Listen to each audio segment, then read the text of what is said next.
वासुदेवाय। ओम नमो भगवते वासुदेवाय।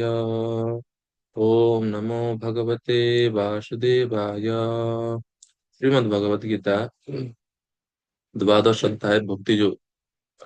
তো এই অধ্যায়ে সগুণ এবং নির্গুণ উপাসনার মধ্যে কোনটা শ্রেষ্ঠ এই বিষয়ে অর্জুন প্রশ্ন করে, এবং এর উত্তর দিতে গিয়ে ভগবান ভক্তিযোগ এবং কে ভগবানের সবচাইতে প্রিয় ভক্ত সেই ভক্তের গুণাবলী সমূহ এই অধ্যায়ে বর্ণনা করা হয়েছে।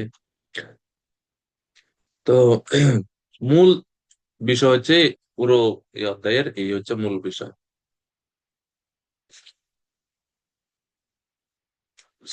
শ্রীধর স্বামী উনি ওনার ভাষ্যের শুরুতে এই অধ্যায়ের শুরুতে তিনি লিখছেন এটা, निर्गुण उपासनस्य एवं सगुण उपासनस्य च श्रेय कतरत् इति तत् निर्देशम निर्देशम द्वादश দ্বাদশোদ্যমঃ। অর্থাৎ নির্গুণ ও সগুণ উপাসনার মধ্যে কোনটি শ্রেয় এটি নির্ণয় করতে দ্বাদশ অধ্যায়ে ভগবান বলছেন, দ্বাদশ অধ্যায়ে এটা নির্ণয় করা হয়েছে।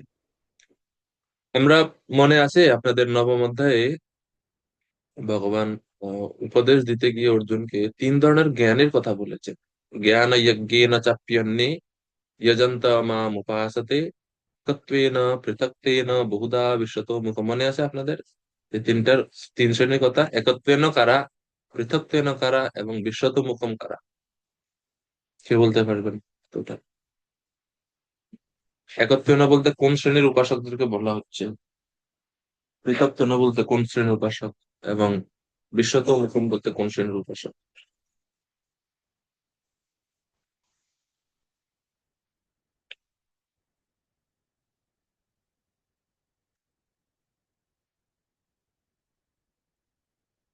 মনে নাই আপনাদের?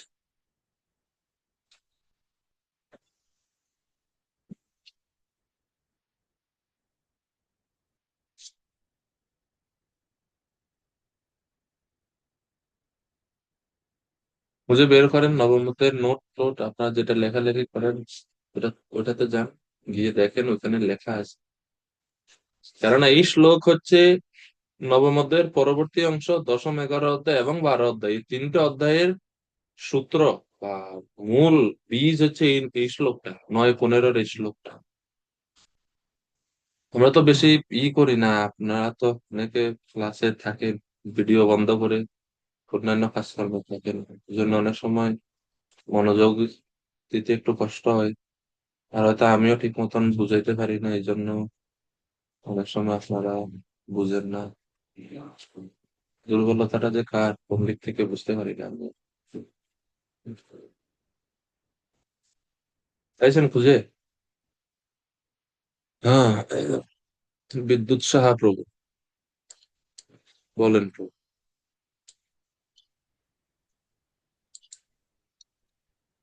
হরে কৃষ্ণ, প্রণাম প্রভু। প্রণাম। ওটা যতদূর মনে পড়ছে যে অহংগ্রহ উপাসক, প্রতীক উপাসক ও বিশ্ব উপাসক, বিশ্বরূপ উপাসক, অহংগ্রহ তিনটি উপাসক কারা? ভাগ। যারা ওই নিজেকে ভগবানের সঙ্গে অভেদ রূপে আহ, করে উপাসনা করে আর কি। আচ্ছা, আর প্রতীক উপাসক? পরমেশ্বর ভগবানকে কোনো এক রূপে পূজা করা। বিভিন্ন দেবদেবীর রূপকে যারা ভগবান ভেবে হ্যাঁ, আরাধনা করে, দেব দেব হ্যাঁ, দেব হ্যাঁ, উপাসকদেরকে প্রতীক উপাসক বলা হয়ে থাকে। আর বিশ্বরূপ উপাসক? হ্যাঁ। পরমেশ্বর ভগবানই হচ্ছেন, পরমেশ্বর ভগবানকে বিশ্বরূপ বা বিশ্বের সবকিছু স্বীকার করে যে উপাসনা করে আর কি। হ্যাঁ, ভগবানের বিশ্বরূপে যারা আরাধনা করে থাকে এরা হচ্ছে বিশ্বরূপ হ্যাঁ, উপাসক। বিশ্বরূপ। ধন্যবাদ প্রভু। জাস্ট ওটা, এটার নাম থেকেই তো বোঝা যায়। একত্বেন বিশ্বতোমুখ পৃথকতর মানে বহুধা। বিশ্বরূপ উপাসক। পৃথক তেন মানে যারা পৃথক ভাবে ভগবান থেকে পৃথক ভাবে যার পূজা করে দেবতা উপাসক। আর একত্বেন নিজেকে ভগবান মনে করে নিজের নিজের অহংগ্রহ উপাসক, নিজে নিজের উপাসনা ইত্যাদি করে থাকে এটা। তো এই হচ্ছে তিন শ্রেণীর। তো এটা কেন বলা হলো, এটা হচ্ছে 9-15 শ্লোক। তো এই হম। বিশ্বরূপ উপাসক এবং প্রতীক উপাসক এদের কথা অলরেডি আমরা দেখছি গীতার মধ্যে। যেমন যারা দেব উপাসক তাদের কথা নবম অধ্যায়ে 20 থেকে 25 নং শ্লোকে ভগবান বলছেন। শ্লোক নাম্বার 20 থেকে 25-এ দেব হুম। উপাসকদের কথা আলোচনা হয়েছে। বিশ্বরূপ উপাসক যারা তাদের কথাও আলোচনা হচ্ছে সংক্ষিপ্ত ভাবে নবম অধ্যায় এবং বিস্তারিত ভাবে একাদশ অধ্যায়। নবম অধ্যায় 16 থেকে 19 নং শ্লোকে বিশ্বরূপের আরাধনা যারা করে সেই কথা ভগবান বলছেন, এবং বিস্তারিত ভাবে তো বিশ্বরূপ ভগবান দেখালেনই একাদশ অধ্যায়, পূর্বের অধ্যায়টাতে। কিন্তু এক শ্রেণীর কথা ভগবান এখনো বলেননি। কারা সেটা? ভক্ত বা না, এই ভগবানকে। 3 শ্রেণীর মধ্যে, এই 3 শ্রেণীর মধ্যে আচ্ছা। আহ বিশ্বরূপ উপাসক হইলো, প্রতীক উপাসক হলো, আর কোনটা বাকি থাকে? তাহলে অহংগ্রহ। হ্যাঁ, হ্যাঁ, অহংগ্রহটা এখনো বলেনি। অভেদ অহংগ্রহটা পর্যন্ত এখনো চলে গেছে। ভগবান বর্ণনা করেনি। তো সেই বিষয়ে অর্জুনের এখন মনের মধ্যে প্রশ্ন জাগছে, যারে ওই তিনটার মধ্যে দুইটা আপনি বলছেন প্রভু, এই এক শ্রেণীরটা এখনো বলা হয়নি।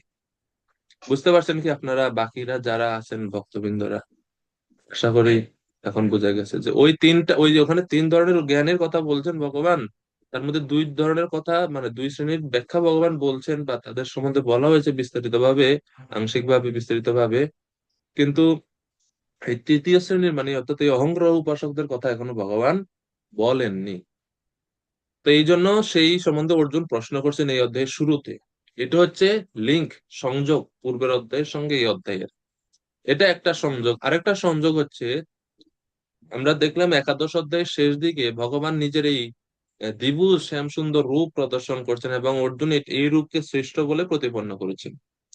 সুদর্শম ইদম রূপম, এটা আমরা পড়ি, ঠিক না?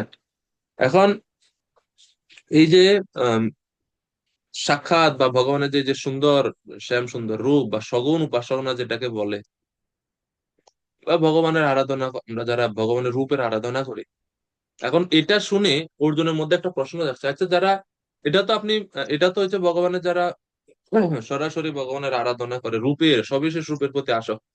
আবার কিছু শ্রেণীর যোগীরা আছে যারা নির্বিশেষ রূপের প্রতি আসক্ত। তো প্রভু, এই 2 শ্রেণীর মধ্যে কারা শ্রেষ্ঠ বলে আপনার মত?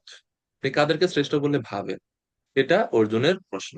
তো এই দুই ভাবে অর্জুনের মনের মধ্যে এই প্রশ্নটা আসছে, যে যেহেতু একাদশ তাহলে অধ্যায় শেষে সবিশেষ রূপের কথা বললেন, তারা, তার এই সবিশেষ রূপের প্রতি যারা আসক্ত তারা কি শ্রেষ্ঠ, না নির্বিশেষ রূপের প্রতি যারা আসক্ত তারা শ্রেষ্ঠ? কারা শ্রেষ্ঠ? এই দুইটা দেখি আমরা, ঠিক আছে? তো এই দৃষ্টিভঙ্গি থেকে শুরু হচ্ছে দ্বাদশ অধ্যায়।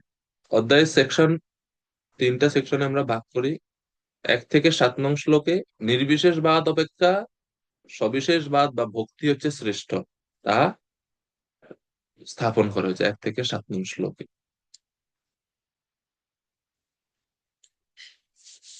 খাতা আছে সামনে থাকলে এগুলো লিখতে পারেন, এগুলো লেখার জিনিস তো। অনেক সময় হয়তো পরে আপনারা যখন পরে পড়বেন তখন এটা কাজে লাগবে। ভক্তি শাস্ত্রী তো আর বারবার পড়বেন না, একবার করতে অবস্থা খারাপ। তো 1 থেকে 7 নম্বর শ্লোকে নির্বিশেষবাদ অপেক্ষা ভগবত ভক্তি শ্রেষ্ঠ বা সবিশেষ আরাধনা শ্রেষ্ঠ, সেটা ভগবান নিজে অর্জুনের প্রশ্নের উত্তর দিলেন।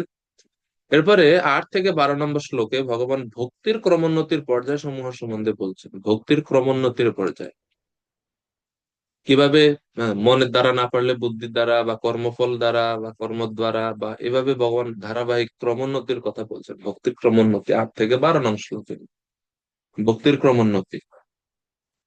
আর শেষে 13 থেকে 20 নং শ্লোকে ভক্তের গুণাবলী, দিব্য গুণাবলী, একজন ভক্তের দিব্য গুণাবলীর কথা ভগবান শেষ অংশে বলছে। যেহেতু ভক্ত হচ্ছে শ্রেষ্ঠ, সেই ভক্তের কি গুণ ভগবানকে সন্তুষ্ট করে, বা ভক্তের কোন কোন গুণের দ্বারাতে ভগবান প্রীত হন, তা 13 থেকে 20 নং শ্লোকে আলোচনা করেছে। বাস, শেষ। এ হচ্ছে পুরো 20টি শ্লোক সমন্বিত এই দ্বাদশ অধ্যায়। তো অর্জুনের জিজ্ঞাসা দিয়ে শুরু। অর্জুন বাচ, এবং সততযুক্তা ये ভক্তাস্তাম পর্যুপাসতে ये चाप्यक्षरामव्यक्तम् तेषां के योगवित्तमा एवं সতত যুক্তা ये যারা সব সময় আপনার ভক্তি যোগে যুক্ত আছেন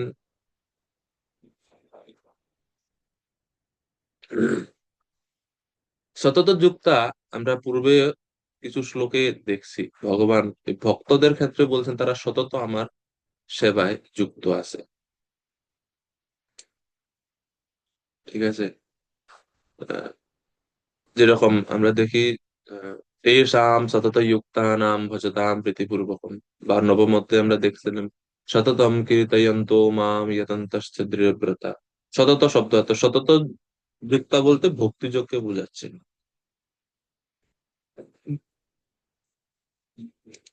এবং সতত যুক্তা ये ভক্ত ত্বাম পর্যুপাসতে, এবং ভক্তরা এইভাবে তোমার উপাসনা করে। সবসময় ভক্তিযোগে যুক্ত হয়ে ভক্তরা তোমার আরাধনা করে, উপাসনা করে। আর এক ধরনের ভক্ত আছে দ্বিতীয় লাইনে যাদের কথা বলেছে ইয়ে চাপি, ইয়ে চ মানে ও, মানে অন্য অন্য আরেক শ্রেণীর আছে তারা হচ্ছে অক্ষরম অব্যক্তম, যারা ইন্দ্রিয় অতীত অব্যক্ত ব্রহ্মের উপাসনা করে। ইন্দ্রিয়ের মানে ইন্দ্রিয় কার্য নয় ব্রহ্ম স্বরূপটা, ব্রহ্মস্বরূপকে ইন্দ্রিয় দ্বারা বোঝা যায় না, ইন্দ্রিয় গ্রাহ্য নয় সেটা।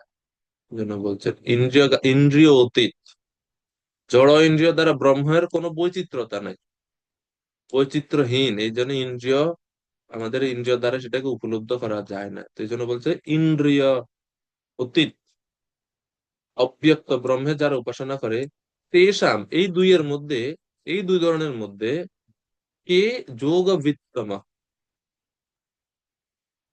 যোগবিদ, যোগবিত্তর যোগবিত্তম, মানে কে শ্রেষ্ঠ যোগী এই দুইয়ের মধ্যে, যারা সতত যুক্ত ভক্ত নাকি যারা অক্ষর অব্যক্ত আরাধনায় যুক্ত নির্বিশেষবাদের, এই দুইয়ের মধ্যে শ্রেষ্ঠ কারা? প্রভুপাদ বলছেন ভগবত গীতায় কৃষ্ণ সবিশেষ তত্ত্ব, নির্বিশেষ তত্ত্ব ও বিশ্বরূপ তত্ত্ব সম্বন্ধে ব্যাখ্যা করেছেন এবং সব রকমের ভক্ত যোগীদের কথা বর্ণনা করেছেন।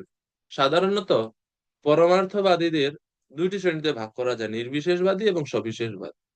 তো এটার থেকে আমরা বুঝতে পারছি যে অধ্যায়ের শুরুতে ভগবানের অর্জুনের প্রশ্ন দিয়ে যে অর্জুন জানতে চাচ্ছে কারা শ্রেষ্ঠ। শিল প্রভুপাদ তারপর যারা বলছেন যে ভগবত গীতা দ্বিতীয় অধ্যায় থেকে শুরু করে এই পর্যন্ত বিভিন্ন স্থানে আমরা দেখছি, বা বিভিন্ন অধ্যায়ের সারাংশে বা সারমর্মে উপসংহারে আমরা দেখেছি কিভাবে ভক্তিযোগ সব অধ্যায়েতেই বর্ণনা করা হয়েছে, ভক্তিযোগকে শ্রেষ্ঠ বলা হয়েছে প্রত্যেক অধ্যায়তেই। প্রত্যেক অধ্যায় যেমন দ্বিতীয় অধ্যায়ে রয়েছে আহ দ্বিতীয় অধ্যায়ে রয়েছে উম, নেহা বিক্রমণা স্বস্তি প্রত্যবায়ন বিদ্যতে, এটা। তো এভাবে প্রত্যেক অধ্যায়তেই তারপরে যোগী নাম অপি সর্বেশাম মদ্গতি অন্তরাত্মনা শ্রদ্ধাবান ভজতে ইমাম, এই সবগুলাতে আমরা ভক্তি যোগের নিদর্শন দেখতে পাই। মই আসক্ত মনঃ পার্থ যোগম যুঞ্জন মদাশ্রয়, তারপরে অষ্টম অধ্যায়ে প্রয়াণ কালে মনসা চলেন। হ্যাঁ, এই সব মানে বিভিন্ন ভাবে আমরা, তারপর নবম অধ্যায় তো পুরোটাই আমরা দেখলাম। একাদশ অধ্যায়ে মত কর্মকৃত মত পরম, ভক্তি যোগের কথা ভগবান সব অধ্যায়ের শেষে ভগবান বলছেন, ভক্তি যোগকে শ্রেষ্ঠ বলে প্রতিপন্ন করছেন।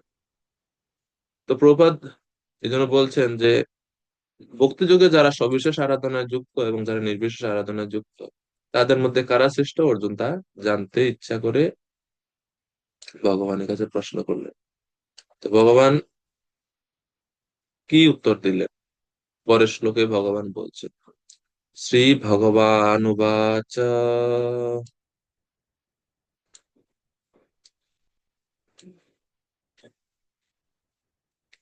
ময়্যাবেশ্য মনো ये মাম নিত্যযুক্তা উপাসতে শ্রদ্ধয়া পরয়োপেতাস ते मे युक्ता तमो मतः। মই আবেশ মনো ইয়ে, যে যে তার মন আমাতে যুক্ত রাখে বা আমাতে, যার মন সমাধিস্থ থাকবে। মই আবেশ, যার মনে আমার আবেশ বা আমার আসক্ত চিত্ত যে, এবং মাম নিত্যযুক্ত উপাসতে, সবসময় আমার উপাসনা করবে যে। কিভাবে? শ্রদ্ধয়া পরয়োপেতা, অপ্রাকৃত শ্রদ্ধা সহকারে আমার উপাসনা করে ভক্ত। ভক্তের এই শ্রদ্ধা মানসিক জল্পনা কল্পনা প্রসূত না। ভক্তদের শ্রদ্ধা আবেগপূর্ণ না, শুধু ভক্তিযুক্ত শ্রদ্ধা, চিন্ময় শ্রদ্ধা এটা। তো এইভাবে ময়াবেশ মনোইয়েমাম নিত্যযুক্ত উপাসতে শ্রদ্ধয়া পরয়োপেতা তে মে যুক্ততম মতায়। এই ধরনের ভক্তরাই হচ্ছে যুক্ততমা। অর্জুন জিজ্ঞেস করছেন যোগবিত্তম শ্রেষ্ঠকে, ভগবান বলছেন তে মে যুক্ততম মতা, আমার মতে তারাই সর্বশ্রেষ্ঠ যোগী। এটা হচ্ছে এই যোগীদার কারা? নির্বিশেষবাদী না ভক্তিযোগী? এই লক্ষণে কি বোঝা যায়? নিঃসন্দেহে ভক্তযোগীকে বোঝানো হচ্ছে, কেননা উপাসনা নির্বিশেষবাদী করেন না।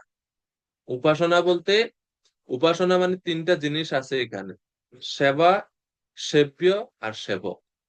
এই তিন তত্ত্ব নির্বিশেষবাদীদের মধ্যে নাই।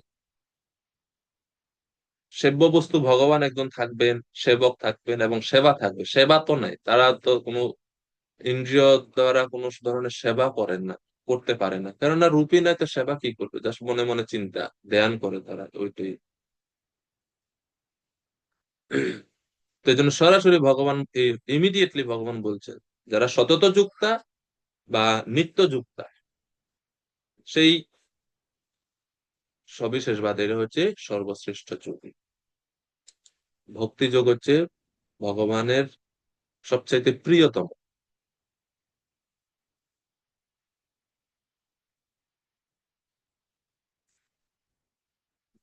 অর্থাৎ জ্ঞান হতে ভক্তি শ্রেষ্ঠ, এবং ভক্তির মধ্যে আবার অনন্য ভক্তি শ্রেষ্ঠ। এটা এই শ্লোকে ভগবান প্রতিপন্ন করলেন। প্রভুপাদ বলছেন, শুদ্ধ ভক্ত সর্বদা ভগবানের সেবা যুক্ত। তিনি কখনো তিনি ভগবানের নাম কীর্তন করেন, কখনো কথা শ্রবণ করেন, কখনো কৃষ্ণ সম্বন্ধীয় গ্রন্থ পাঠ করেন, কখনো বা তিনি কৃষ্ণের প্রসাদ রন্ধন করেন। সব সময় কোনো না কোনো ভাবে তিনি ভগবত সেবায় যুক্ত থাকলেন। তো সতত যুক্ত বা নিত্য যুক্ত কিভাবে হওয়া যায়, প্রভুপাদ তাৎপর্যে ব্যক্ত করছেন। আমরা কিভাবে সব সময় ভগবত সেবার মধ্যে যুক্ত থাকি, এটা।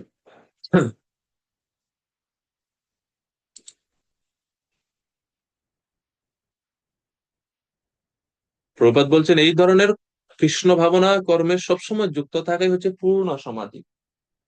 পূর্ণ সমাধি লাভ করা। তো এখন যখন ভগবান সরাসরি ভক্তকে শ্রেষ্ঠ বলে দিলেন, অর্জুনের মধ্যে প্রশ্ন আসলো, আপনি তো এক পক্ষের কথা বললেন যে তারা নিত্যযুক্তা, তারা শ্রদ্ধা সহকারে, তারা মন দিয়ে আপনার কথা চিন্তা করে, মনো আবেশ। তো ওরা শ্রেষ্ঠ কেন নয়? প্রশ্ন আসবে না যে দ্বিতীয় পক্ষ মানে নির্বিশেষবাদীরা, তারা কেন শ্রেষ্ঠ নয়, বা তাদের এই পন্থাটা আপনি শ্রেষ্ঠ বলে মানেন না কেন? কি কারণ আছে? তো 3 থেকে 5 নং শ্লোকে ভগবান ব্যক্ত করছেন সে নির্বিশেষবাদ বা নির্বিশেষ ব্রহ্ম উপাসনার প্রক্রিয়াটা কেন শ্রেষ্ঠ বলে ভগবান বলেননি। ভগবান বলছেন যে এই পন্থাটা অত্যন্ত ক্লেশদায়ক এবং পরিণতি হচ্ছে দুঃখময়। শ্লোক নম্বর 3 এবং 4। অচ্যুত প্রভু কৃপা করে অনুবাদ করুন। হরে কৃষ্ণ প্রভু, দণ্ডবত প্রণাম। অনুবাদ: যারা সমস্ত ইন্দ্রিয় সংযত করে সকলের প্রতি সমাভাবাপন্ন হয়ে এবং সর্বভূতের কল্যাণে রত হয়ে আমার অক্ষর অনির্দেশা অব্যক্ত সর্বত্রজ্ঞ অচিন্ত কূটস্থ অচল ধ্রুব ও নির্বিশেষ স্বরূপকে উপাসনা করেন, তারা অবশেষে আমাকেই প্রাপ্ত হন। হরে কৃষ্ণ। আরে, যারা ইন্দ্রিয় সংযম পূর্বক সর্বত্র সমদর্শন ও সর্বভূত হিত সাধনে রত হয়ে আমার অক্ষর অনির্দেশ্য নির্বিশেষ ব্রহ্ম স্বরূপের উপাসনা করে, তারা বহু দুঃখের পর আমাতেই স্থিতি লাভ করেন। আমরা ভগবত গীতায় দেখি যে এই যে নির্বিশেষ ব্রহ্মর যে রূপ বা ব্রহ্মস্বরূপ, এই ব্রহ্মরেও আশ্রয় হচ্ছে পরমেশ্বর ভগবান। ব্রহ্মণ হি প্রতিষ্ঠা আহম। নির্বিশেষ ব্রহ্মতত্ত্বেরও আশ্রয় হচ্ছে কে? পরমেশ্বর ভগবান শ্রীকৃষ্ণ। তো সুতরাং ব্রহ্ম উপাসকগণ গৌণভাবে ভগবানেরই আশ্রিত। এই জন্য ভগবান তাদের বলছেন যে সর্বভূত হিতে রতা, যে আমার, যে সমস্ত ইন্দ্রিয় সংযত করে আহ সবকিছু অনুশীলন করে নির্বিশেষ ব্রহ্মস্বরূপকে উপাসনা করে, তারা অবশেষে আমাকেই প্রাপ্ত হয়। অবশেষে আমাকে প্রাপ্ত হয় কিভাবে? কারণ নির্বিশেষ স্বরূপটা তো ভগবানেরই। গৌণভাবে তারা কৃষ্ণের আশ্রিত, সরাসরি বা প্রত্যক্ষ ভাবে নয়, মুখ্য ভাবে নয়। কৃষ্ণ সকল উপাস্য বস্তুর আশ্রয় এবং পরম উপাস্য, সেই জন্য ভগবানের আশ্রিত উপাস্য তত্ত্বের আশ্রিত বর্গ তারই আশ্রয় লাভ করে থাকে। তো দ্বিতীয় স্কন্দ ভাগবতমে আমরা দেখি, সেখানে বর্ণনা করা হচ্ছে যে 2:10, 33, 34 এতদ ভাগবত রূপম স্থূলম তে ব্যাহৃতম ময়া মহ্যাদিবিশ্চাবরণৈ অষ্টভির বহিরাবৃতম ততঃ পরম সূক্ষ্মম অতম सूक्ष्मतमम अव्यक्तम निर्विशेषणम अनादि मध्य निधनम नित्यम वाङ्मय वाङ् मनसः परम। অর্থাৎ সুখদেব গোস্বামী এই দুই শ্লোকে ভগবানের স্থূল রূপ এবং সূক্ষ্ম অব্যক্ত নির্বিশেষ রূপের কথা বর্ণনা করছেন, করে মহারাজ পরীক্ষিতকে বলছেন 35 নং শ্লোকে, অমনি ভগবত রূপে মায়াতে হিয়নুবর্ণিতে উভে অপি ন গৃহ্ণন্তি মায়া সৃষ্টে বিপশ্চিত। অর্থাৎ আমি আপনাকে ভগবানের স্থূল সূক্ষ্ম উভয় রূপের কথা বর্ণনা করলাম, কিন্তু ভক্ত পণ্ডিতরা উক্ত উভয় রূপকে উপাসনার জন্য গ্রহণ করেন না, কেননা উভয় রূপই হচ্ছে গৌণ রূপ। এই নির্বিশেষ রূপ এবং এই যে ভগবানের যে বিরাট রূপ, উভয় হচ্ছে গৌণ রূপ। তারা সরাসরি ভগবানের বিশেষ রূপের প্রতি আসক্ত, যেমন রাম, কৃষ্ণ, নৃসিংহ ইত্যাদি ইত্যাদি। এইভাবে ভাগবতেও এই নির্বিশেষ রূপটা যে আহ, গৌণ বা ভগবানের সবিশেষ রূপের মতো নয়, তা প্রতিপন্ন করা হয়েছে।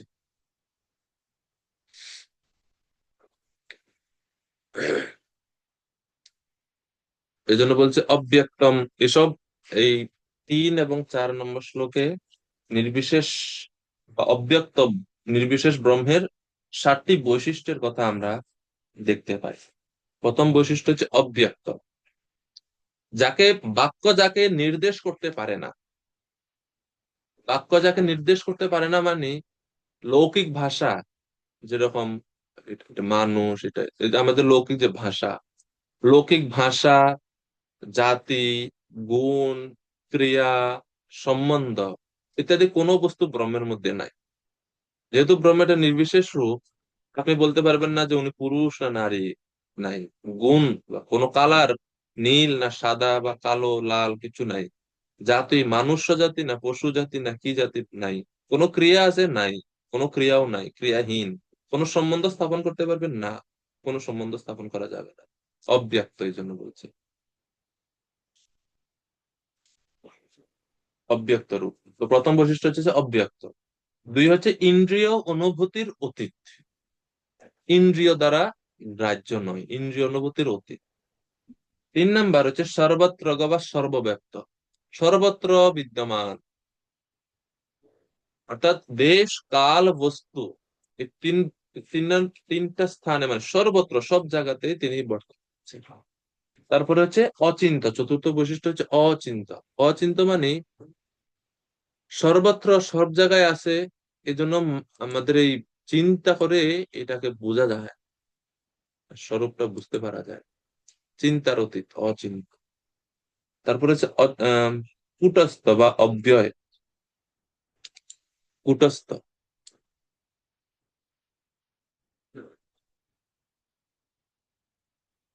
যার কোনো ব্যয় নাই, যার কোনো ক্ষয় নাই, এই জন্য বলছে কূটস্থ বা অব্যয়। এরপরে হচ্ছে ধ্রুব, ধ্রুব মানে শাশ্বত, এই রূপ, এই রূপের একটা বৈশিষ্ট্য। আর 7 নাম্বার হচ্ছে অচল।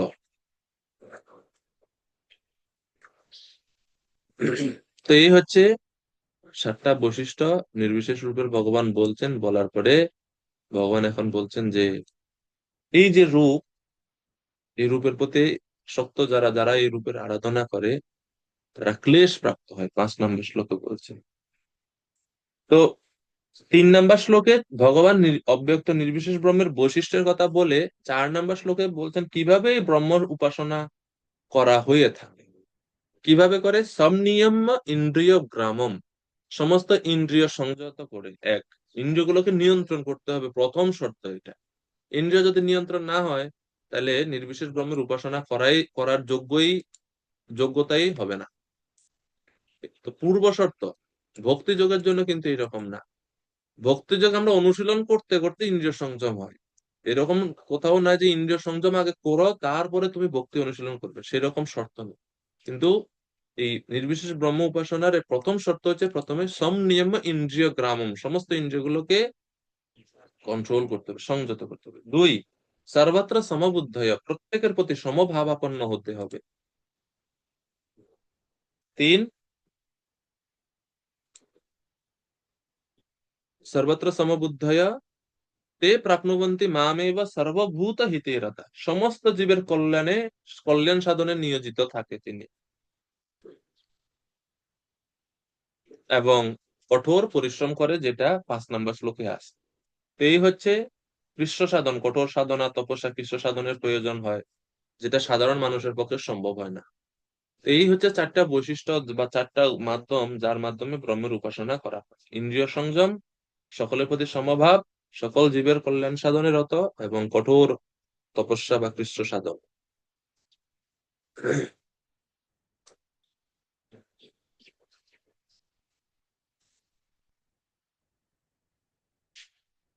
শ্রীল প্রভুপাদ বলছেন, যারা প্রত্যক্ষভাবে পরমেশ্বর ভগবান শ্রীকৃষ্ণের আরাধনা করেন না কিন্তু পরোক্ষ পন্থায় সে একই উদ্দেশ্য সাধনের চেষ্টা করেন, তারাও পরিণামে সেই পরম লক্ষ্য শ্রীকৃষ্ণকে প্রাপ্ত হন। সেই বিষয়ে বলা হচ্ছে গীতাতে, বহু নাম জন্মনাম অন্তে জ্ঞানবান মাম প্রপদ্যতে। বহু জন্মের পর কোনো মানুষ যখন পূর্ণ জ্ঞান লাভ করে তখন তিনি পরমেশ্বর ভগবান শ্রীকৃষ্ণের চরণে আত্মনিবেদন করে। তো এই শ্লোকগুলোতে যে পন্থার বর্ণনা হয়েছে সেই অনুসারে কেউ যদি ভগবানের দিকে অগ্রসর হতে চান তাহলে তাকে ইন্দ্রিয় দমন করতে হবে, এইসব পন্থার কথা প্রভুপাদ ব্যাখ্যা করছেন।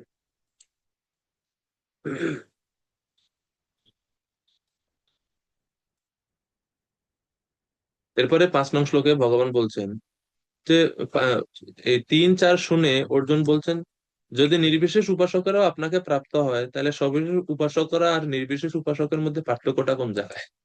উভয় শ্রেণী তো আপনাকে পাবে বলে আপনি নিজেই বলছেন, তাহলে এই দুইয়ের মধ্যে পার্থক্য? দুইটাই তো ঠিক আছে না? তো ভগবান বলছেন, না না অর্জুন, ক্লেশ অধিকতর তেষাম অব্যক্ত আসক্ত চেতসাম, অব্যক্তা হি গতি দুঃখম দেহবদ্বিরবক্ষ্যতে। যাদের মন অব্যক্ত নির্বিশেষ রূপের প্রতি আসক্ত, তারা ক্লেশ অধিকতর, তারা অধিক ক্লেশ ভোগ করে। অধিকতর মানে কমবে না, শুধু বাড়তেই থাকবে, বাড়তেই থাকবে। তেষাম বলতে নির্বিশেষবাদীদের বোঝানো হচ্ছে, কেননা 3 এবং 4 নম্বর শ্লোকে নির্বিশেষবাদ সম্বন্ধে ভগবান বলছেন। আর এই নির্বিশেষ রূপের প্রতি আসক্ত হওয়ার কারণে কি হয়? অব্যক্তা হি গতির দুঃখম, অব্যক্ত উপাসনার ফলে কেবল দুঃখই লাভ হয়। আর কোন আহ অব্যক্তা হি গতির দুঃখম দেহবদ্বির অভাবতে, জীবেরা শুধুমাত্র দুঃখই লাভ করে থাকে, সুখের কোনো সম্ভাবনা নাই। তো প্রভুপাদ বলছেন, যে সমস্ত অধ্যাত্মবাদীরা ভগবানের অচিন্ত অব্যক্ত নির্বিশেষ তত্ত্ব জানবার প্রয়াসী তাদের বলা হয় জ্ঞান যোগী, এবং যারা সম্পূর্ণরূপে কৃষ্ণ ভাবনাময় হয়ে ভক্তিযুক্ত চিত্তে ভগবানের সেবা করে তাদের বলা হয় ভক্ত যুগে। এই উভয়ের মধ্যে পার্থক্য ভগবান এই শ্লোকে স্পষ্ট করেছেন, যে ভক্তিযোগীদের ক্লেশ অধিক, তারা অধিক ক্লেশ ভোগ করে।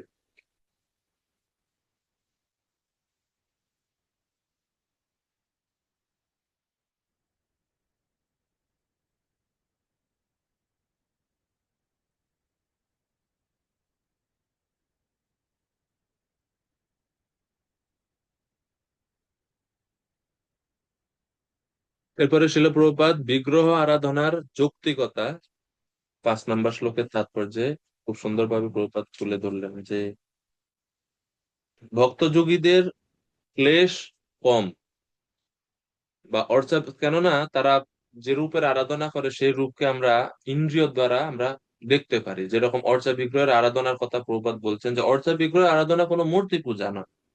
প্রভুপাদ উপমা দিচ্ছেন ডাক বক্সের উপমা দিচ্ছেন, যে রাস্তার পাশেই আমরা ডাক বক্স দেখি, সেই বক্সে যদি আমরা চিঠিপত্র ফেলি তাহলে স্বাভাবিকভাবে তাদের গন্তব্যস্থলে অনায়াসে পৌঁছে যাবে। কিন্তু কোন একটা পুরোনো একটা বক্সে, যেটা ডাক বক্সের মতোই দেখা যাচ্ছে, সেই বক্সে যেটাতে পোস্ট অফিসে কোনো অনুমোদন নাই, এরকম একটা বক্সে যদি চিঠি ফেলে রাখা হয়, এটা কোথাও যাবে না, যেখানে ফেলে রাখছে সেখানে যাবে। তেমনি মন্দিরে যে আমরা বিগ্রহ আরাধনা করি, ভগবানের বিগ্রহ প্রতিষ্ঠা করে শ্রীমূর্তির আরাধনা করি আমরা, সেটা ভগবানের দ্বারা অনুমোদিত বিগ্রহ। সেই জন্য এই বিগ্রহ আরাধনাতে আমরা ভগবানের, আমাদের আরাধনা বা আমাদের পূজা ভগবান সরাসরি গ্রহণ করেন। এই জন্য নির্বিশেষবাদ থেকে সবিশেষবাদ পন্থাটা বা ভগবানের বিগ্রহ আরাধনা পন্থাটা শ্রেষ্ঠ এবং সুখদায়ক। আর প্রভুপাদ পরে বলছেন, দেহধারী জীবের পক্ষে নিরাকার ব্রহ্ম উপাসনা সাধনা ও সিদ্ধি অনুশীলন ও উপলব্ধি অত্যন্ত কঠিন এবং ক্লেশকর। কেন কঠিন নির্বিশেষ ব্রহ্মের আরাধনা? ক্লেশদায়ক কেন? কারণ এক, ভগবানের অব্যক্ত নিরাকার রূপকে আমরা মনের দ্বারা উপলব্ধি সহজে করতে পারি না। মন অব্যক্ত কোনো জিনিস চিন্তা করতে অভ্যস্ত নয়। নির্বিশেষ কোন একটা জিনিসের উপর কিভাবে মনকে মানে স্থির করব, কিভাবে? এটা তো প্র্যাকটিক্যাল না এটা।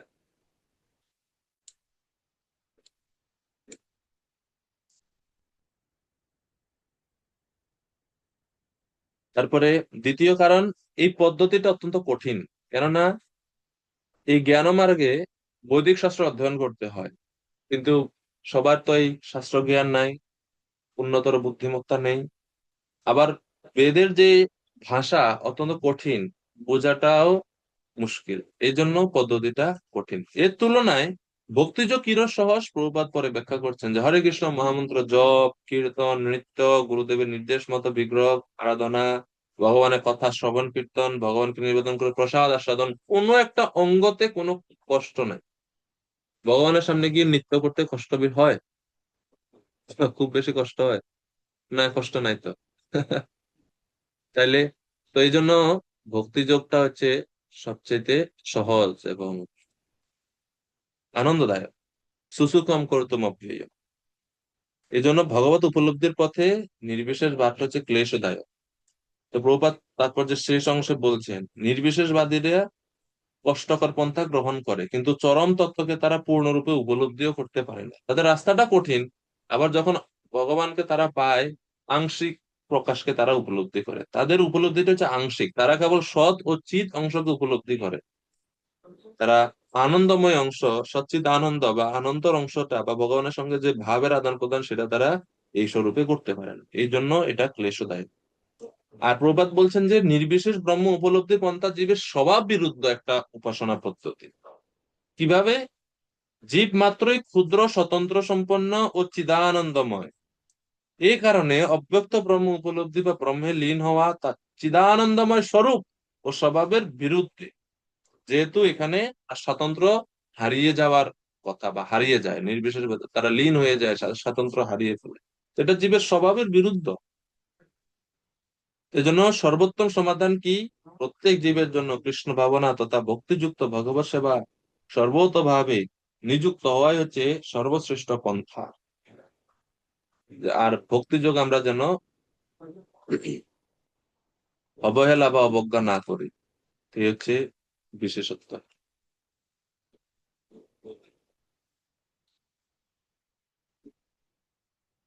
এবং ভগবান এর সবিশেষ রূপ যে ব্রহ্মস্বরূপেরও আশ্রয়, সেই সম্বন্ধে শাস্ত্রে বহুবিধ প্রমাণ দেওয়া আছে। তো সেইভাবে আমরা বুঝতে পারি যে সবিশেষ উপাসনাটা যে শ্রেষ্ঠ। কোথায় আছে প্রমাণ? ঈশু উপনিষদে আমরা দেখি, হিরণ্ময়ীন পাত্রেণ সত্যস্যাপি হিতম মুখম তত্ত্বম পুষণ পপ্রেণু সত্য ধর্মায় দৃষ্টয়ে। আপনারা ঈশ উপনিষদ পড়ছেন, মন্ত্র মনে আছে? এই হিরণ্ময়ের এই শ্লোকের ব্যাখ্যাতে আমরা আলোচনা করি যে কিভাবে ব্রহ্মস্বরূপ ভগবানের চিদানন্দময় রূপের বাইরে একটা আবরণ সদৃশ। ভক্ত এই রূপকে, এই ব্রহ্মস্বরূপকে সরানোর জন্য ভগবানের কাছে প্রার্থনা করছে যে আপনার এই হিরণ্ময় স্বরূপ সরিয়ে সরান কৃপা করে, যেন আমি আপনার রূপ দর্শন করতে পারি। তো এটা একটা প্রমাণ। দ্বিতীয় আমরা দেখি ব্রহ্ম সংহিতাতে দেখতে পাই, यस्य प्रभा प्रभवतो जगदण्डकोटि कोटिष्वशेष वसुधा विभूतिभिन्नम् तद्ब्रह्म निष्कलमनन्तमशेषभूतं गोविन्दमादिपुरुषं तमहं भजामि। ভগবান যস্য প্রভা প্রভবত,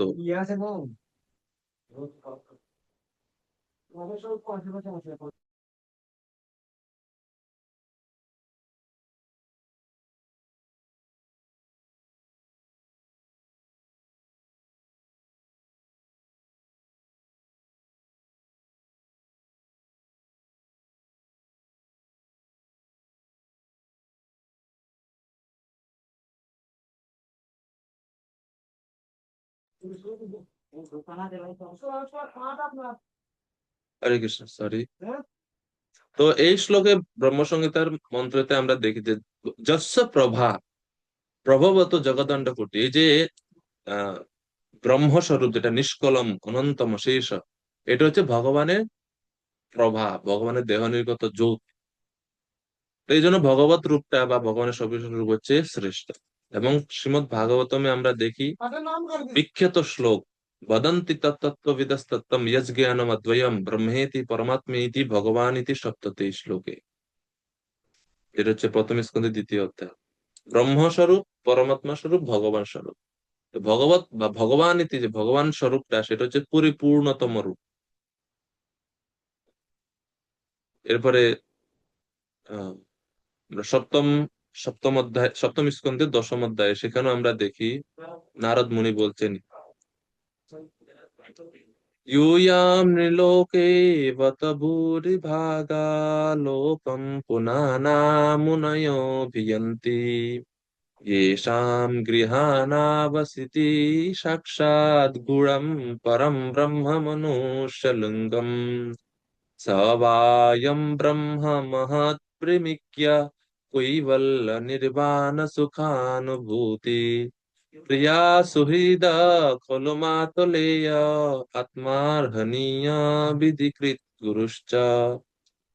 নারদ মুনি যুধিষ্ঠির মহারাজকে বলছেন যে মনুষ্য লোকে আপনারা অত্যন্ত ভাগ্যবান। কেন? কারণ আপনাদের গৃহে যে কৃষ্ণ আখ্য, কৃষ্ণ নামধারী যিনি মনুষ্য রূপ ধারণ করে আপনাদের সঙ্গে বাস করছে, লীলাবিলাস করছে, ইনি কে জানেন? ইনি সাক্ষাৎ পরম ব্রহ্ম, ব্রহ্মেরও আশ্রয় তিনি। এই জেনে, যেহেতু কৃষ্ণ আপনাদের গৃহে লীলাবিলাস করছে, এই জন্য ভুবন পাবন সমস্ত মুনি ঋষিগণ আপনাদের গৃহে গমন করে থাকে। স্বাভাবিকভাবে মুনি ঋষিরা রাজাদের সাথে দেখা করতে যায় না, কিন্তু যুধিষ্ঠির মহারাজদের কাছে যাইতে। কেন? কারণ ভগবান তাদের সঙ্গে লীলা বিলাস করেছেন। তো সেই প্রসিদ্ধ নররূপী শ্রীকৃষ্ণই হচ্ছে ব্রহ্ম, তিনি হচ্ছেন পরমানন্দের অনুভব স্বরূপ, তিনি হচ্ছেন মহাজনগণের অন্বেষণীয়, তিনি হচ্ছেন প্রিয় সুরী, তিনি হচ্ছেন মাতুল পুত্র, তিনি হচ্ছে আত্মা, তিনি হচ্ছে গুরু, সবকিছু হচ্ছে তিনি। তো এইভাবে এই শ্লোকেতে নারদ মুনিও বলছেন ভগবানের যে সবিশেষ রূপ সেটা হচ্ছে ব্রহ্মস্বরূপ, ব্রহ্মের আশ্রয় তিনি। ব্রহ্মৈব ভাতি সদসচ্চ তয়ো পরম ইয়ৎ।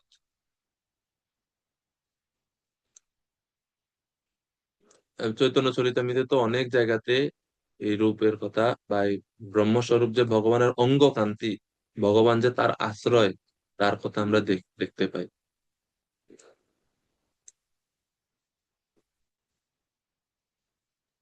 তো এইসব প্রমাণ থেকে আমরা সহজে বুঝতে পারি যে নির্বিশেষ উপাসনা বা নির্বিশেষ ব্রহ্মস্বরূপ থেকে সবিশেষ রূপটা হচ্ছে শ্রেষ্ঠ।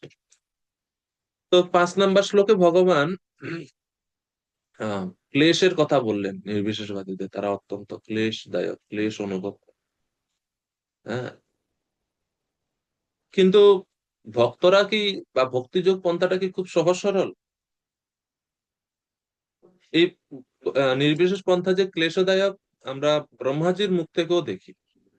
ব্রহ্মাজি ওনার স্তুতিতে দশম স্কন্ধের 14 অধ্যায়ে ব্রহ্মাজি নিজে বলছেন, খুব বিখ্যাত এই শ্লোক, শ্রেয়া স্মৃতিম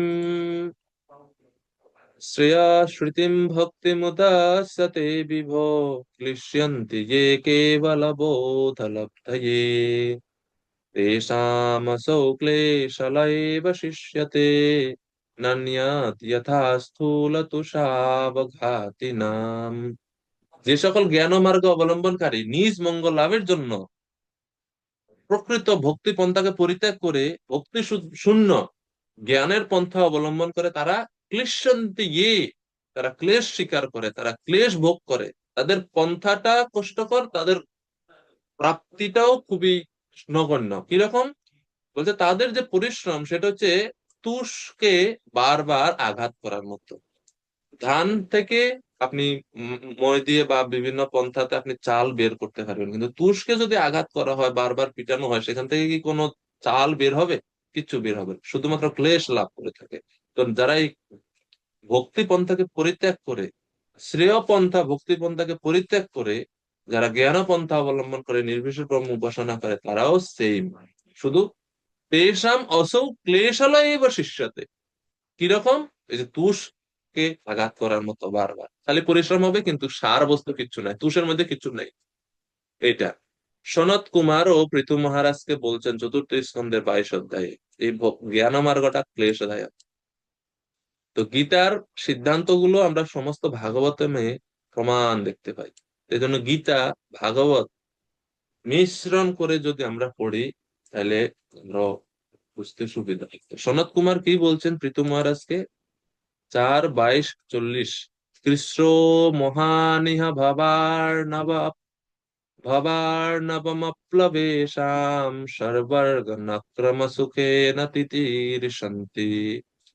আপনার শুদ্ধ ভক্তরা অনায়াসে সংসার সমুদ্র পার করে যায়, কিন্তু কষ্ট কারা ভোগ করে?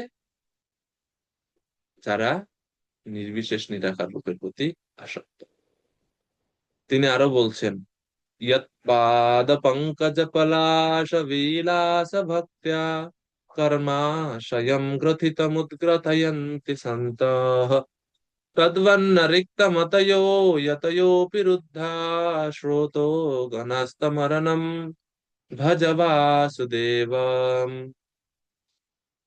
যে সমস্ত ভক্তগণ ভগবানের পাদপদ্মের পত্র সদৃশ অঙ্গুলি সমূহের কান্তি ভক্তিপূর্বক স্মরণ করে, তাদের সমস্ত কর্মবাসনা বা হৃদয় গ্রন্থি অনায়াসে ছিন্ন হয়ে যায়। কিন্তু যারা ভক্তি রহিত নির্বিশেষ যোগীগণ বা জ্ঞানীগণ, তারা ইন্দ্রিয়কে সংযত করার চেষ্টা করেও সংযত করতে পারে না, এবং তারা শুধুমাত্র ক্লেশ ভোগ করে। স্রোত গণাস্তমরণম।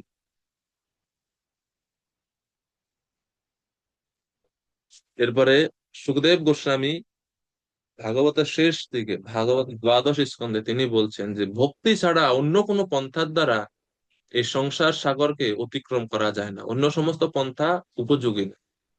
সংসার সিন্ধু মতি দুস্তরমতি তীর্ষো অনন্য প্লবো ভগবতা পুরুষোত্তমস্য লীলা কথারস নিষেবনমন্তরেণ পুংসো ভবেদ্বিবিধ দুঃখদবর্দিতস্য। দুঃখ দাবা অর্তিতস্য, দুঃখ দাবানল সন্তপ্ত জীব অতি দুস্তর সংসার সমুদ্র যদি পার করার জন্য ইচ্ছা করে, সেই ব্যক্তির উচিত একটা নৌকার আশ্রয় গ্রহণ করা। কি সেটা? প্লব ভগবত পুরুষোত্তমস্য, পরমেশ্বর ভগবানের লীলা কথা রস রূপী নৌকা, ভগবানের লীলা কথা শ্রবণ কীর্তন রূপী রস সেবন বা রস রূপী নৌকার আশ্রয় ওনার গ্রহণ করা উচিত। এটা ছাড়া অন্য প্লব, অন্য কোনো নৌকার দ্বারা সংসার ও সিন্ধু অতিক্রম তিনি করতে পারবে না। জ্ঞানী জ্ঞানযোগী এবং ভক্তযোগীর মধ্যে এই হচ্ছে ভেদ। ভক্তযোগী সহজে জড়বন্ধন থেকে মুক্ত হয়ে ভগবানের কাছে লাভ যেতে পারে, কিন্তু জ্ঞান যোগীরা সেটা পারে না। তো এই হচ্ছে 5 নম্বর শ্লোকের যে বিষয় সমূহ, যে নির্বিশেষ বা নির্গুণ ব্রহ্ম এবং সগুণ ব্রহ্মের মধ্যে এই হচ্ছে ভেদ, এবং এই জন্য ভগবান শ্রেষ্ঠ বলে প্রতিপন্ন করছেন ভক্তি পন্থাকে। তো 6 এবং 7 নং শ্লোকে সবিশেষ ভক্তদের শ্রেষ্ঠত্ব দেখানোর জন্য ভগবান বলছেন, আমার সবিশেষ স্বরূপের যারা ভক্ত, তারা তারা আহ আমার অনুগ্রহে তারা অনায়াসে সিদ্ধি লাভ করে ফেলে। 6 এবং 7 নম্বর শ্লোকে ভগবান বলছেন, ये तु सर्वाणि कर्माणि मयि सन्न्यस्य मत्परा अनन्येव योगेन मां ध्यायन्त उपासते तेषामहं समुद्धर्ता मृत्यु संसार सागरात् भवामि न चिरात् पार्थ मया वेशित चेतसाम्। তপময় কৃষ্ণ চৈতন্য প্রভু অনুবাদ করবেন কৃপা করে।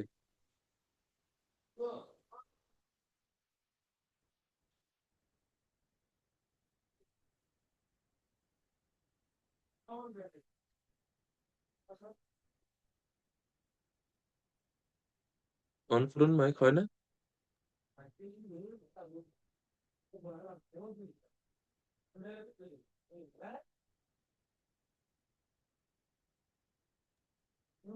হ্যাঁ, ঠিক আছে প্রভু। হ্যাঁ। যারা সমস্ত কর্ম আমাতে সমর্পণ করে, মত পরায়ণ হয়ে অনন্য ভক্তিযোগের দ্বারা আমার ধ্যান করে উপাসনা করে, হে পার্থ, আমাতে আবিষ্ট চিত্ত সেই সমস্ত ভক্তদের আমি মৃত্যুময় সংসার সাগর থেকে অচিরেই উদ্ধার করি। হরে কৃষ্ণ। যারা আমার চিন্ময় সবিশেষ স্বরূপের সমস্ত কর্ম সমর্পণ পূর্বক মত পরায়ণ হয়ে অনন্য ভক্তি যোগে আমার নিত্য বিগ্রহের উপাসনা করে, তাদের সাধন ও সাধ্যকালে কোনো ক্লেশ ভোগ করতে হয় না। ভগবান কথা দিচ্ছে, সাধন কালেও কোনো ক্লেশ নাই, সাধ্যকালেও কোনো ক্লেশ নেই। সাধন অবস্থাতেও কষ্ট নাই, জীবনের অন্তিম সময়েও কোনো কষ্ট নেই। এইটাই ভগবান এখানে এই 2টি শ্লোকের মাধ্যমে প্রতিপন্ন করছে। এবং ভক্তি প্রভাবে ভগবান কর্তৃক তারা সংসার হতে অনায়াসে উত্তীর্ণ হয়ে ভগবত ধামে ভগবত পার্ষদ রূপে তারা গতি লাভ করবে, সেটাও ভগবান এই শ্লোকে ভগবান এই ভাব ব্যক্ত করছে। তো ভক্তের সব দিকেই সুবিধা সুবিধা, কোনো মানে কষ্ট ভক্তকে ভোগ করতে হয় না এত বেশি। হ্যাঁ, তো যেন কেন আমরা ভক্তিযোগ অনুশীলন করবো না তাইলে?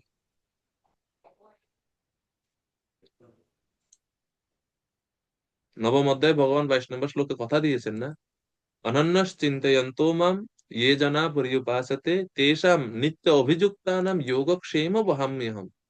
তার যোগ এবং ক্ষেম আমি বহাম্যহম, আমি বহন করে নিচে।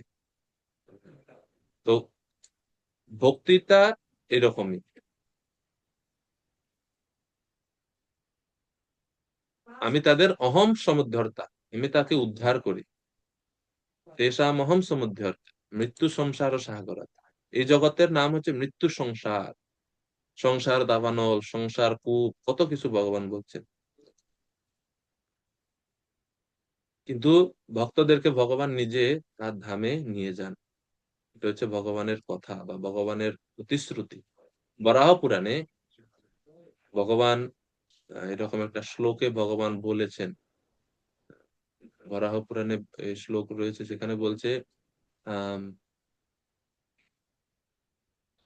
নয়ামি পরমম স্থানম অর্চিরাদি গতিম বিনা গরুড় স্কন্দম আরোপ্য যথেচ্ছম অনিবারিতঃ।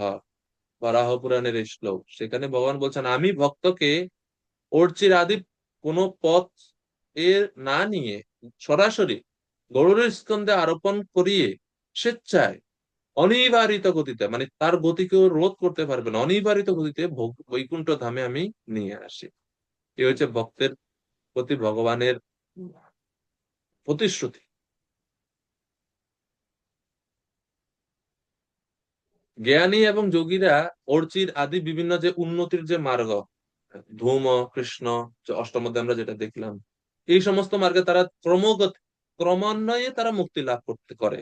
কিন্তু যারা ভগবানের ঐকান্তিক শরণ গ্রহণ করেছেন, মুক্তি লাভের জন্য তাদের কোনো চেষ্টার প্রয়োজন হয় না, এবং তারা কোনো ক্রমের মধ্যে দিয়ে ধীরে ধীরে যায় না। ভগবত প্রীতি সাধনের জন্য ভগবান তাদেরকে স্বেচ্ছায় এবং সরাসরি তাদেরকে ভগবান নিয়ে যান। তাদের উদ্ধার করতে ভগবান বিলম্ব করেন না। এই হচ্ছে ভগবানের প্রতিশ্রুতি।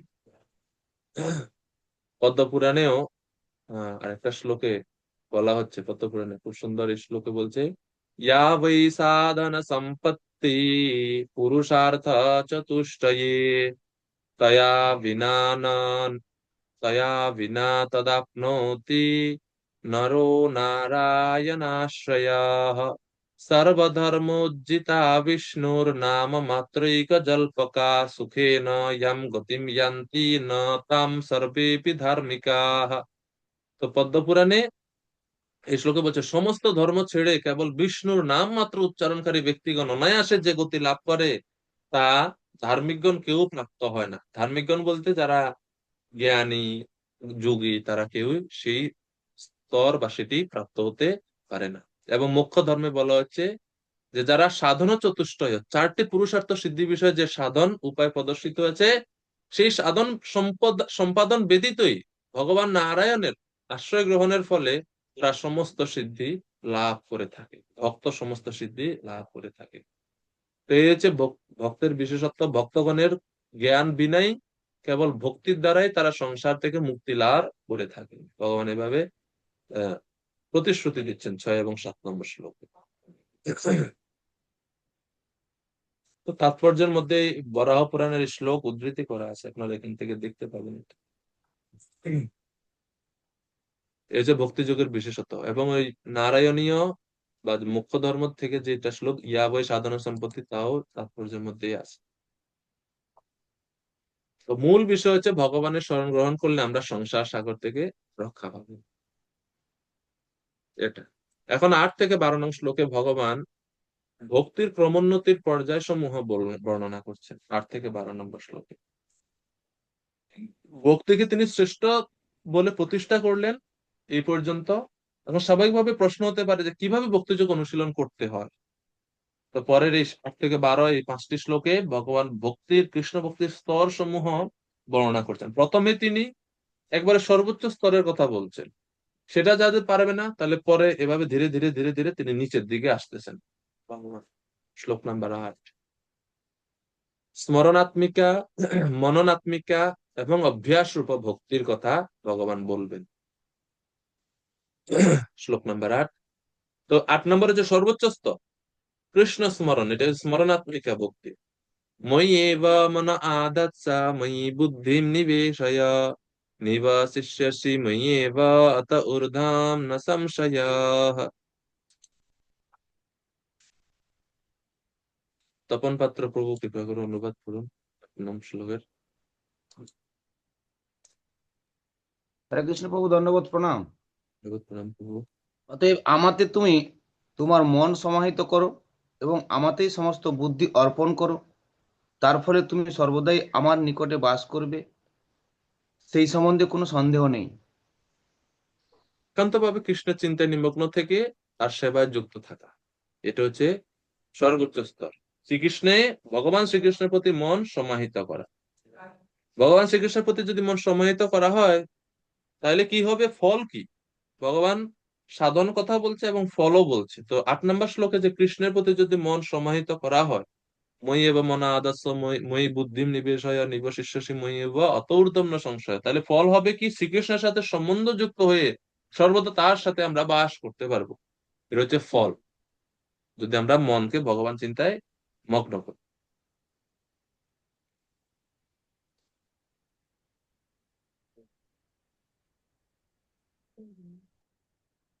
এরপরে আহ এটা যদি কেউ পারে না, এই মনকে যদি আহ অসমর্থ হয় ভগবানের অর্পণ করতে বা ভগবানের চিন্তা মনকে পূর্ণরূপে নিমগ্ন করতে, যদি কেউ অসমর্থ হয়, তাদের জন্য কি উপায়? ভগবান 9 নং শ্লোকে বলছে, ঠিক আছে, সর্বদা যদি কৃষ্ণ স্মরণ স্তর লাভের স্তরে যদি তুমি না থাকো, তাহলে সেই স্তর লাভের জন্য অভ্যাস করতে পারবে, যেটা হচ্ছে বৈদিক ভক্তি বা সাধন ভক্তি।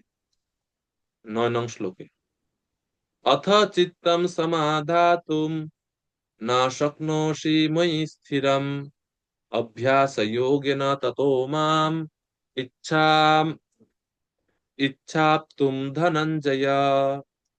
হে ধনঞ্জয়, অর্থাৎ চিত্তম সমাধাতুম ন শক্নোষি ময়ি স্থিরম, যদি স্থির ভাবে আমাতে তোমার চিত্ত সমাহিত বা নিযুক্ত করতে সক্ষম না হও, তাইলে কি করতে হবে? অভ্যাস যোগে না, তুমি অভ্যাস যোগের দ্বারা মাম ইচ্ছাপ্তম, আমাকে পাওয়ার জন্য চেষ্টা করো।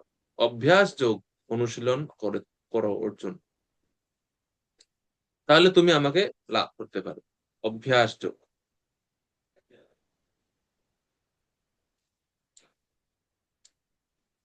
অভ্যাস যোগ মানে কি? অর্থাৎ আমি ছাড়া অন্য বিষয়ে যদি মন আকৃষ্ট হয়, সেখান থেকে মনকে ধীরে ধীরে প্রত্যাহার করে বারবার অভ্যাস করো আমাতে মনকে যুক্ত করা। মন অন্যদিকে যায়, অভ্যাস করো সেটাকে আবার আমার প্রতি নিযুক্ত করতে, আমার প্রতি নিমগ্ন করতে। এইভাবে এই চেষ্টাই হচ্ছে অভ্যাস যোগ, যেটাকে আমরা সাধন ভক্তি বলে থাকি। সাধন ভক্তির বিধিবিধান সমূহ তুমি পালন, তো এই এই সাধন ভক্তির বিধিবিধান যদি পালন করা হয়, তাহলে ফল কি? কৃষ্ণকে পাওয়ার আকাঙ্ক্ষা বৃদ্ধি পাবে। ইচ্ছাপ্তম ধনঞ্জয়, ভগবানকে পাওয়ার আকাঙ্ক্ষা তখন বাড়বে, বৃদ্ধি পাবে। এই জন্য এই শ্লোকে ভগবান অর্জুনকে ধনঞ্জয় শব্দ দ্বারা সম্বোধন করছেন। ধনঞ্জয় বলে ভগবান তাকে যে কৃষ্ণ এখন অর্জুনকে তার মনের বিরুদ্ধে যুদ্ধ করে কৃষ্ণ চিন্তার মতো ধনকে লাভ করার জন্য অনুপ্রাণিত করছেন। এই জন্য ভগবান অর্জুনকে ধনঞ্জয় বলছেন। ধনঞ্জয় মানে যে অনেক ধন সঞ্চয় করেছে রাষ্ট্রীয় যজ্ঞের জন্য, এই জন্য অর্জুনের এই নাম ধনঞ্জয়। ভগবান বলছে তুমি এখন মনের বিরুদ্ধে গিয়ে, মন যদি অন্যদিকে চলে যায়, বারবার তার বিরুদ্ধে যুদ্ধ করে মনকে আমার প্রতি নিমগ্ন করো, আমার স্মরণ রূপ ধন তুমি সংগ্রহ করো হে অর্জুন। এই জন্য বলছে ধনঞ্জয়। এটাই হচ্ছে অভ্যাস যোগ। অভ্যাস যোগ মানে ভিন্ন ভিন্ন স্থানে ধাবিত মনকে বারবার প্রত্যাহার করে ভগবানের রূপে, ভগবানের চিন্তায় স্থাপন করাটাই হচ্ছে অভ্যাস। এই এই যোগের দ্বারা তুমি আহ জড় বিষয় থেকে মনকে মুক্ত রাখতে পারবে। এই হচ্ছে বিষয়। সরাসরি পারতেছো না, চেষ্টা করো, এটা অভ্যাস যোগ।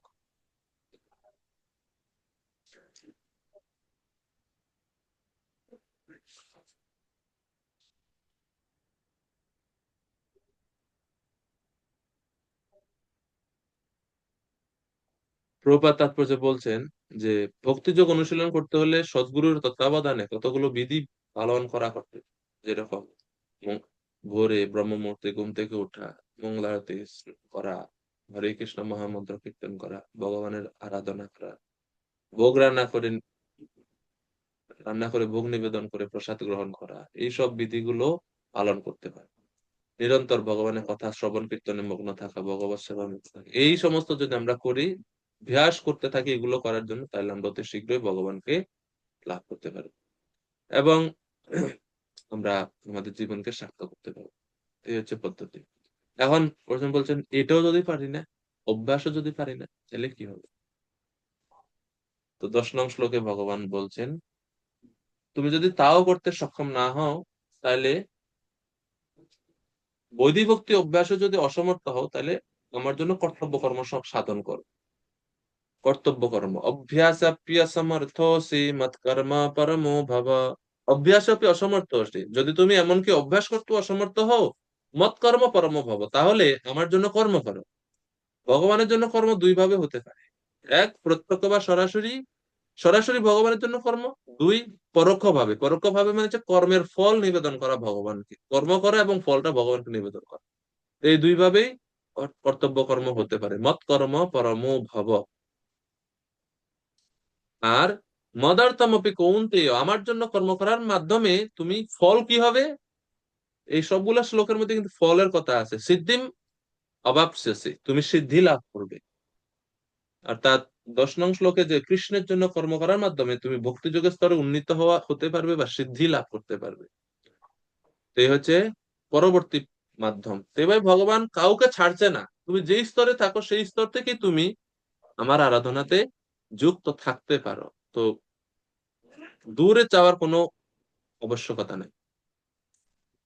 মনের চঞ্চলতার কথা আমরা 6ষ্ঠ অধ্যায় 34 নম্বর শ্লোকে দেখেছিলাম। ভগবান বলছেন যে মন অত্যন্ত চঞ্চল। তখন ভগবান অর্জুন যখন বলছে মন অত্যন্ত চঞ্চল, তখন ভগবান কি নির্দেশ দিয়েছেন? অসংশয় মহাবাহ মন দুর্নিগ্রহম চলম। মন অত্যন্ত চঞ্চল, এটা নিশ্চিত। তাহলে মনকে কিভাবে সংযত করতে হবে, কি পদ্ধতি ভগবান সেখানে বলছেন অর্জুনকে, মনে আছে আপনাদের?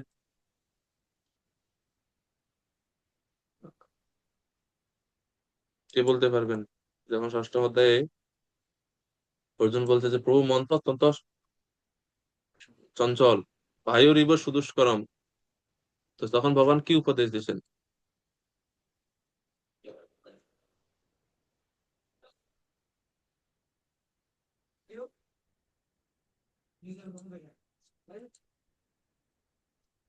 মনে নাই আপনাদের?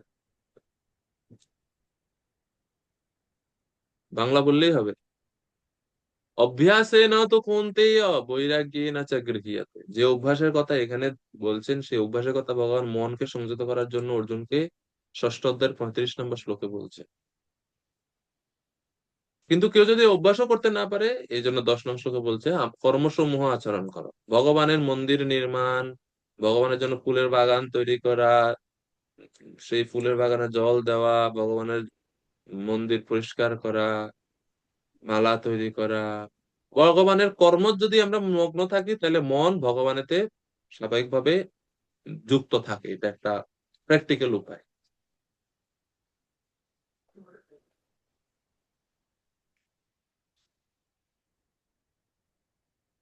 এরপরে শ্রীল প্রভুপাদ এটা বলছেন যে যিনি সদ্গুরু তত্ত্বাবধানে বৈদিভক্তি অনুশীলন করতে সমর্থ নন, তিনি কেবলমাত্র ভগবানের জন্য কর্ম করার মাধ্যমে সিদ্ধি লাভ করতে পারেন।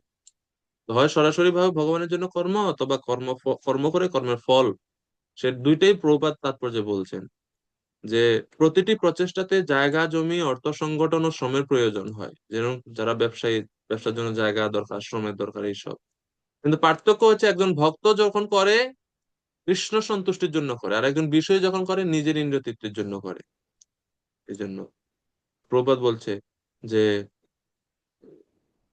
যদি কারো যথেষ্ট টাকা থাকে, তাহলে তিনি কৃষ্ণ ভাবনামৃত প্রচারের জন্য মন্দির অথবা অফিস তৈরি করতে সাহায্য করতে পারেন, গ্রন্থাদি প্রকাশনায় সাহায্য করতে পারেন, ভগবানের সেবার জন্য নানা রকম কাজ করার সুযোগ সুবিধা রয়েছে, সেগুলোতে তিনি যুক্ত হতে পারে। এভাবে উভয় পন্থাতে ভগবানের জন্য কর্ম করা যেতে পারে। এখন অর্জুন যদি বলেন যে আহ, আমার এটাও সম্ভব না, আমি কৃষ্ণের জন্য কর্মও করতে পারবো না, এখন কি উপায়? তো 11 নং শ্লোকে ভগবান বলছেন, অথৈতদপ্যশক্তোসি কর্তুম মদ্যোগম আশ্রিতঃ সর্বকর্ম ফলত্যাগ ততঃ কুরু যথাত্মবান। রূপমঞ্জরি মাতাজি কৃপা করে অনুবাদ করুন।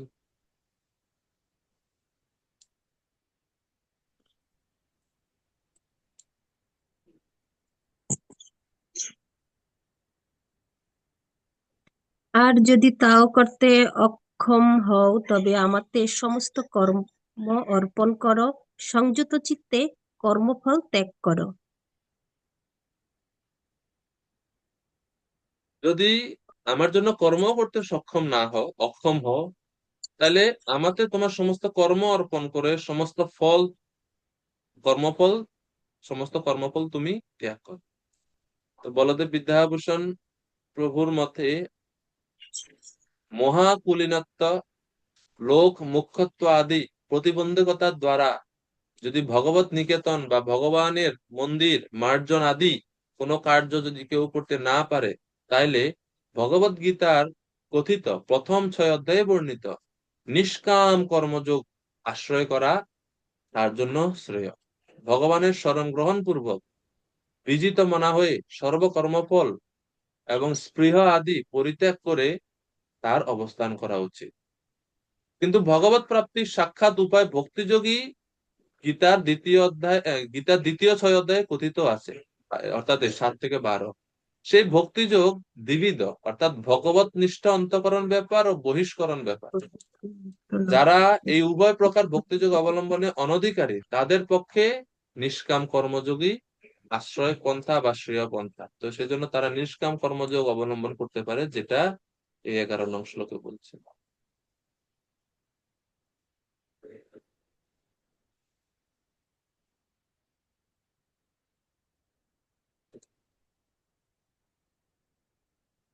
শ্লোক নম্বর 11তে উল্লেখিত পন্থার কোনো প্রাপ্তব্য ফল কৃষ্ণ উল্লেখ করেননি।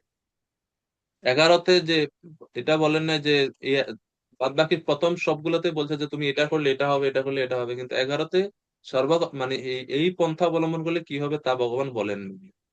তাহলে যদি সেই ফল কৃষ্ণকে অর্পিত না হয় তাহলে কর্মের ফল ত্যাগ সম্পূর্ণরূপে পারমার্থিকতা নয়, এবং সেই জন্য নিজে থেকে তা কোনো ফল উৎপন্ন করতে পারে না। তো 8, 9, 10 এই তিনটি পন্থার প্রতি কৃষ্ণ সম্বন্ধযুক্ত, তাই প্রত্যক্ষ। কিন্তু এই যে 11 নম্বর শ্লোকের যে উপায়, এটাতে সরাসরি ভগবত বা সরাসরি প্রত্যক্ষ রূপে ভগবত সম্বন্ধ নাই।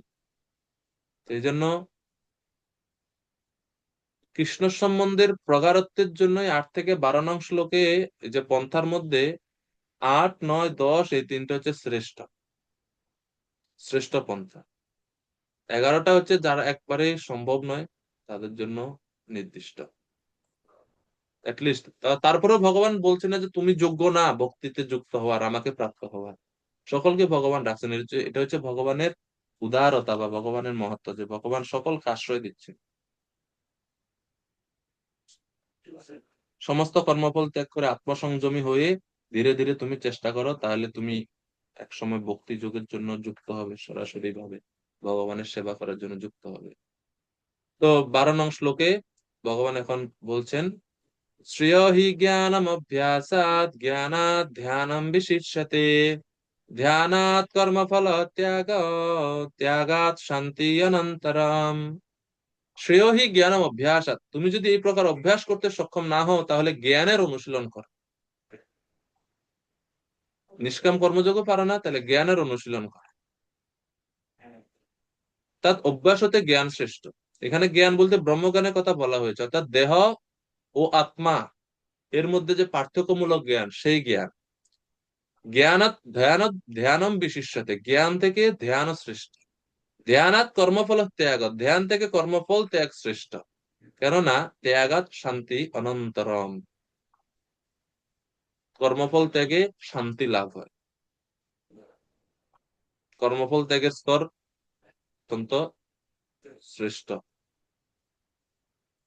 শিল প্রভুপাদ তাৎপর্যে বলছেন, পূর্ববর্তী শ্লোকে উল্লেখ করা হচ্ছে ভক্তি দুই রকমের, বৈদিক ভক্তির পন্থা ও পরম পুরুষোত্তম ভগবানের প্রতি আসক্তিজনিত প্রেম ভক্তির পন্থা। এই দুই পন্থাতে যারা অসমর্থ তাদের পক্ষে জ্ঞানের অনুশীলনই হচ্ছে শ্রেয়, কারণ জ্ঞানের মাধ্যমে তারা তাদের স্বরূপ সম্বন্ধে অবগত হয়ে ধীরে ধীরে তারা উন্নত স্তরে যেতে পারবে।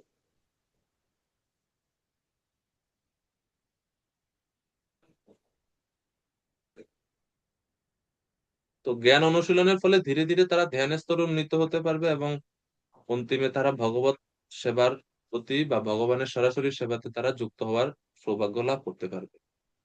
তো এইভাবে ভগবান ভক্তের শ্রেষ্ঠত্ব বা সরাসরি ভাবে ভগবানের সেবা করার শ্রেষ্ঠত্ব ভগবান 12 নম্বর শ্লোক পর্যন্ত প্রতিপন্ন করলেন। এখন শ্লোক নাম্বার 13 থেকে 20 পর্যন্ত এই শ্লোকগুলোতে ভগবান তার ভক্তের, যে ভক্তের এত মহিমা বা ভক্তি যোগের এত মহিমা, এই ভক্তের কথা এখন ভগবান বলছেন। এই সমস্ত গুণাবলী ভক্তকে ভগবানের প্রিয় করে তোলে, এবং এইখানে যে গুণাবলীর কথা আছে মোট 35টি গুণ আমরা দেখতে পাবো। এই সবগুলো গুণের মধ্যে কিছু কিছু এই গুণ সমূহ দুই ভাগে বিভক্ত, একটা হচ্ছে মুখ্য আর একটা হচ্ছে গৌণ। মুখ্য গুণ এবং গৌণ গুণাবলী। মুখ্য গুণের গুণ হচ্ছে একটা, সেটা হচ্ছে ভক্তিমান। এর মধ্যে আসবে একটা শব্দ ভক্তিমান। ভক্তিমান এই গুণটা হচ্ছে মুখ্য।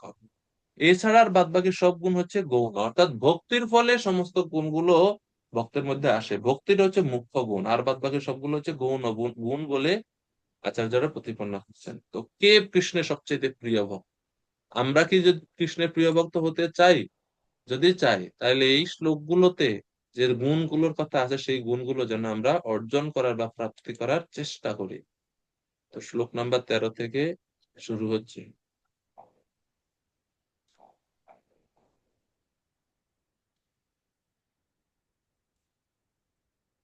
সচি প্রাণ নিমাই সুন্দর প্রভু কৃপা করে অনুবাদ করুন।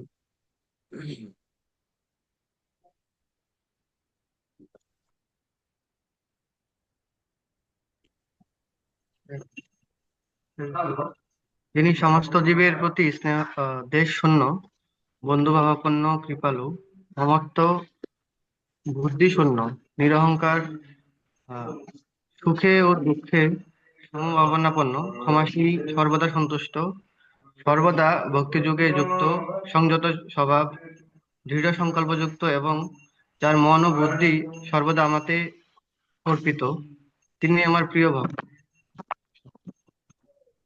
প্রভু, তো এখানে যে আমরা গুণগুলোর কথা দেখতে পাচ্ছি, এই 8টি শ্লোক 13 থেকে 20 পর্যন্ত, এরকম ভক্তের সাধুর লক্ষণ বা ভক্তের গুণ আমরা আরো দুই জায়গাতে শাস্ত্রে দেখতে পাই। এক হচ্ছে ভাগবত, আর এক হচ্ছে চৈতন্য চরিতামৃত। ভাগবতমে 11, 11, 29, 30, 31, 32 ভক্তের গুণাবলী বা সাধুর গুণের কথা সেখানে আছে। আর চৈতন্য চরিতামৃত আমরা দেখি, সেখানে চৈতন্য চরিতামৃতের মধ্যলীলা 22 অধ্যায়ে 74, 75, 76 নং শ্লোক পয়ারে আমরা এই দুই জায়গাতে এবং এইখানে গীতার মধ্যে আমরা এই তিনটা জায়গাতে আমরা ভক্তের বা সাধুর কি কি গুণ থাকা উচিত তা আমরা সুন্দরভাবে বর্ণনা পাই। তো এই শ্লোকে 13, 13, 14 এই দুটিতে আমরা যে গুণগুলো দেখতে পাচ্ছি সংক্ষিপ্ত ভাবে আমরা একটু পড়ে যাই।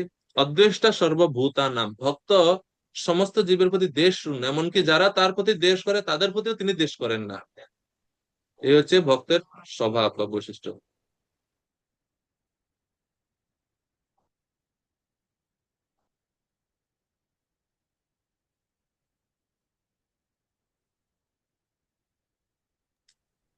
এরপরে মৈত্র, মৈত্র মানে হচ্ছে বন্ধু ভাবাপন্ন, সকলের মধ্যে ভগবানের অবস্থান জেনে সকলের প্রতি তার বন্ধু ভাবাপন্ন বা মিত্র ভাব একজন ভক্ত রাখেন। সদা সর্বদা তিনি সকলের কল্যাণ কামনা করেন, এই জন্য মৈত্র বলা হচ্ছে।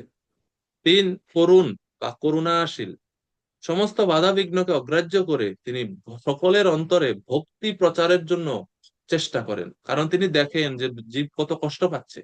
জীবের কষ্ট দেখে তিনি সহ্য করতে না পেরে ভক্তি প্রচার করার জন্য তিনি করুণা অনুভব করেন। তো প্রচারে হচ্ছে ভক্তের প্রকৃত করুণা। 4, নির্মম, নির্মম মানে মমতা নেই যার বা মমতা শূন্য, তার দেহ সম্পর্কিত দুঃখ যন্ত্রণাকে তিনি গুরুত্ব দেন না, যেহেতু তিনি জানেন যে জড় দেহটি হচ্ছে তার নয়, এটা তার নয়, জন্য তিনি নির্মম। তারপরে নিরহংকার, নিরহংকার মানে হচ্ছে অহংকার রহিত, অহংকার রহিত জড় দেহটিকে তার স্বরূপ মনে করেন না, এই জন্য তিনি সর্বতভাবে সমস্ত প্রকার অহংকার থেকে মুক্ত ভক্ত। নির্মম, নিরহংকার। তারপরে সম দুঃখ সুখ, সুখ এবং দুঃখকে তিনি সমান জ্ঞান করেন, এ হচ্ছে আরেকটা বিশেষ ভক্ত, সুখ এবং দুঃখকে সমান জ্ঞান করেন।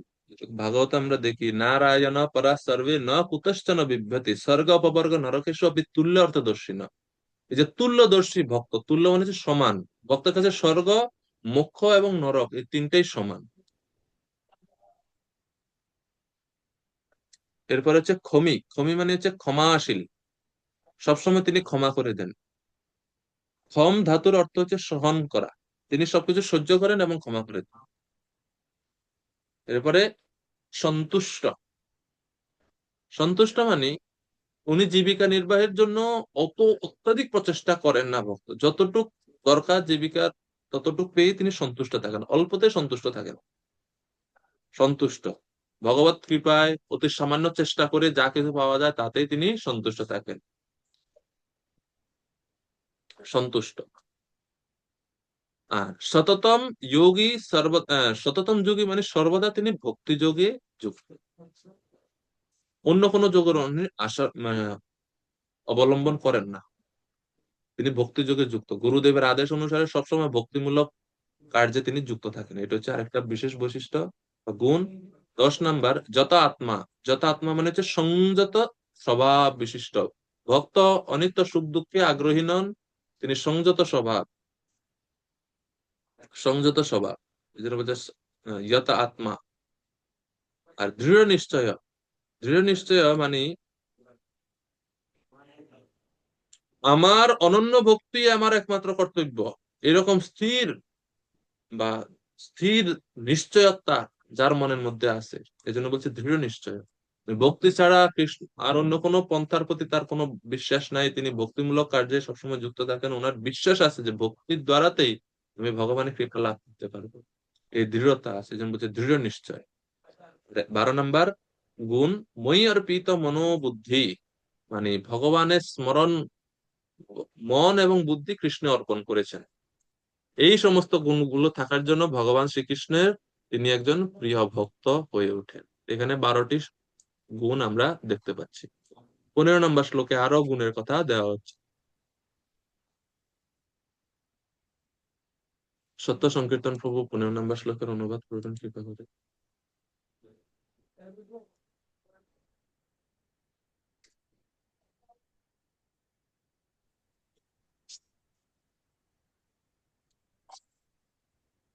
অনুবাদ: চার থেকে কেউ উদ্বেগ প্রাপ্ত হয় না, যিনি কারো দ্বারা উদ্বেগ প্রাপ্ত হন না এবং যিনি হর্ষ, ক্রোধ, ভয়, উদ্বেগ থেকে মুক্ত, তিনি আমার অত্যন্ত প্রিয়। হরে কৃষ্ণ। তো এই শ্লোকে ভক্তের আরো বৈশিষ্ট্য বলছেন, ইয়স্মাৎ নুদ্বিজতে লোক, এটা 13 নম্বর গুণ, যিনি কখনোই কারো দুঃখ, উদ্বেগ, ভয় বা অসন্তোষের কারণ হন না, যার থেকে কেউ ভয় পায় না। কারোর মানে এমন আছে না যে ভক্তকে দেখলে উদ্বেগ প্রাপ্ত হয়, আতঙ্ক হয়, না এরকম না, ভক্তের স্বভাব এরকম থাকবে না। তো আমাদের আচরণটা এমন হওয়া উচিত যেন আমার চেহারা বা আমার কথা শুনলে যেন কেউ আতঙ্কিত না হয়, তা আমি যেন কখনোই কারো দুঃখ, উদ্বেগ বা অসন্তোষের কারণ না হই। 14 নম্বর, লোকাত ন উদ্বিজতে চয়, নিজেও কারো দ্বারা তিনি উদ্বিগ্ন হন না। তিনি তো কাউকে উদ্বিগ্ন করেন না, নিজেও কারো দ্বারা উদ্বিগ্ন হন না। কেউ যদি ভক্তকে উৎকণ্ঠিত করতে চায়, তিনি কোনো মতেই বিচলিত হন না, তিনি ভগবানের আশ্রয়ে, ভগবানের চরণে আশ্রয় থেকে স্থির থাকেন, যেরকম প্রহ্লাদ মহারাজ। পিতা অনেক চেষ্টা করছে মারার জন্য, কিন্তু নির্বিকার প্রহ্লাদ এরকম। 15 নম্বর গুণ, হর্ষ, অমর্ষ, ভয়, উদ্বেগ ও মুক্ত, এই সব কিছু থেকে মুক্ত ভক্ত, একসাথে বলছে। হর্ষ মানে কি? আনন্দ। অমর্ষ মানে কি? ক্রোধ, ভয়, উদ্বেগ, এই সব কিছু থেকে ভক্ত মুক্ত থাকে, কোনো কিছুর দ্বারা অত্যন্ত বিচলিত হয় না, সুখের দ্বারাও না, দুঃখের দ্বারাও। অর্থাৎ জড়জাগতিক কিছু পেলে তিনি অত্যধিক আনন্দ প্রকাশ করেন না, হর্ষ। তার প্রিয় কোনো জিনিস হারিয়ে গেলে তিনি ক্রোধ করেন না, অমর্ষ। ভবিষ্যৎ কি হবে সে সম্বন্ধে তিনি অত্যন্ত দুশ্চিন্তা বা ভয় পান না, আর উদ্বেগগ্রস্ত হন না। কেননা তিনি ভগবানের চরণে সবসময় আশ্রিত, তিনি জানেন কৃষ্ণ যা ইচ্ছা করেন সেটাই তিনি গ্রহণ করেন, সেই জন্য এই সব থেকে মুক্ত, শান্তিতে বসবাস করেন। তো প্রভুপাদ বলছে ভক্ত কেন উদ্বেগ প্রাপ্ত হন না? যেহেতু তিনি সবসময় ভগবানের সেবায় নিয়োজিত এবং ভগবানের সেবায় মগ্ন থাকেন, এই জন্য জড়জগতের কোন অবস্থা তাকে উদ্বিগ্ন বা বিচলিত করতে পারেন না, তিনি কৃষ্ণের অত্যন্ত প্রিয় এই কারণে। এরপরে 16 নং শ্লোকে আরো কয়েকটি বৈশিষ্ট্যের কথা বা গুণের কথা বর্ণনা করা হচ্ছে। সচি প্রাণ নিমায় সুন্দর প্রভু 16 নং শ্লোকের অনুবাদটা কি বলবো? তিনি নিরপেক্ষ, সূচি, দক্ষ, উদাসীন, উদ্বেগ শূন্য এবং সমস্ত কর্মের ফল ত্যাগী, তিনি আমার প্রিয় ভক্ত। হ্যাঁ, 16 নং গুণ 16 অধ্যায় এই 16 নং শ্লোকে বর্ণনা আছে। 16 নং হচ্ছে অনপেক্ষ। অনপেক্ষ মানে যিনি নিরপেক্ষ, অনপেক্ষ মানে নিরপেক্ষ, ব্যবহারিক কার্যের অপেক্ষা রহিত। আমার যে ভক্ত অনপেক্ষ, অর্থাৎ যদৃচ্ছা ক্রমে আগত ভোগ্য বিষয়ে স্পৃহা শূন্য, মানে নিজে তো কোনো জিনিস প্রাপ্তির জন্য চেষ্টা করেই না, ভগবত প্রেরিত বা কোনো না কোনো ভাবে কোনো জিনিস যদি পায় তাতেও তার অত বেশি শক্তি দেখা যায় না, এজন্য বলছে অনপেক্ষ। তারপরে শুচি মানে পবিত্র, ভক্ত দিনে 2 বার স্নান করেন, বাহ্যিক ভাবে পবিত্র থাকেন এবং ভগবত ভজনা করে ভগবত স্মরণের ফলে তার অন্তর ও মনও অত্যন্ত পবিত্র থাকে। পবিত্রতা 2 ধরনের হয়, তো বাহ্যিক এবং আভ্যন্তরীণ ভাবে 2 ভাবে ভক্ত পবিত্র, বাহ্য অভ্যন্তরের পবিত্র রক্ষা করেন, শুচি। তারপরে 18 নম্বর গুণ দক্ষ, দক্ষ মানে কি? নিপুণ, যিনি জীবনের সমস্ত কার্যের উদ্দেশ্য সম্বন্ধে জানেন এবং যিনি শাস্ত্রজ্ঞ। তো দক্ষ বলতে বলদেব বিদ্যাভূষণ প্রভু বলছেন ধর্মশাস্ত্র বিচারের যিনি অত্যন্ত সমর্থবান, তাকে বলা হচ্ছে দক্ষ। অনেক দক্ষতা আছে যার, শাস্ত্র বিচারে যার দক্ষতা আছে, এই জন্য বলছে দক্ষ। তো জড়জাগতে কোনো কাজের দক্ষর কথা এই এই গুণের মধ্যে না। এই দক্ষ শব্দের অর্থ হচ্ছে শাস্ত্র বিচারে অত্যন্ত নিপুণ, শাস্ত্রজ্ঞ। 19 নং গুণ উদাসীন, ভক্ত উদাসীন।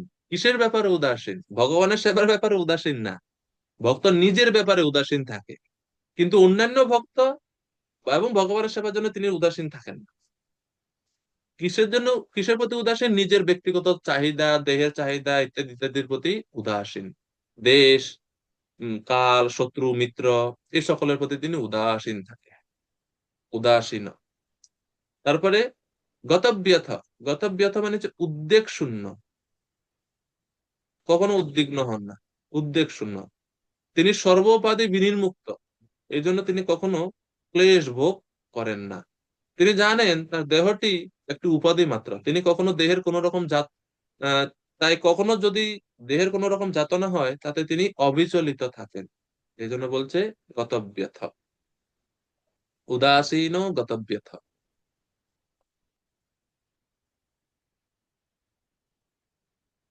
আর 21 নং গুণ সর্বারম্ভ পরিত্যাগী। সর্বারম্ভ পরিত্যাগী মানে ভক্তি প্রতিকূল সমস্ত প্রকার উদ্যমতা তিনি বর্জন করে চলেন, এই জন্য বলছে সর্বারম্ভ পরিত্যাগী।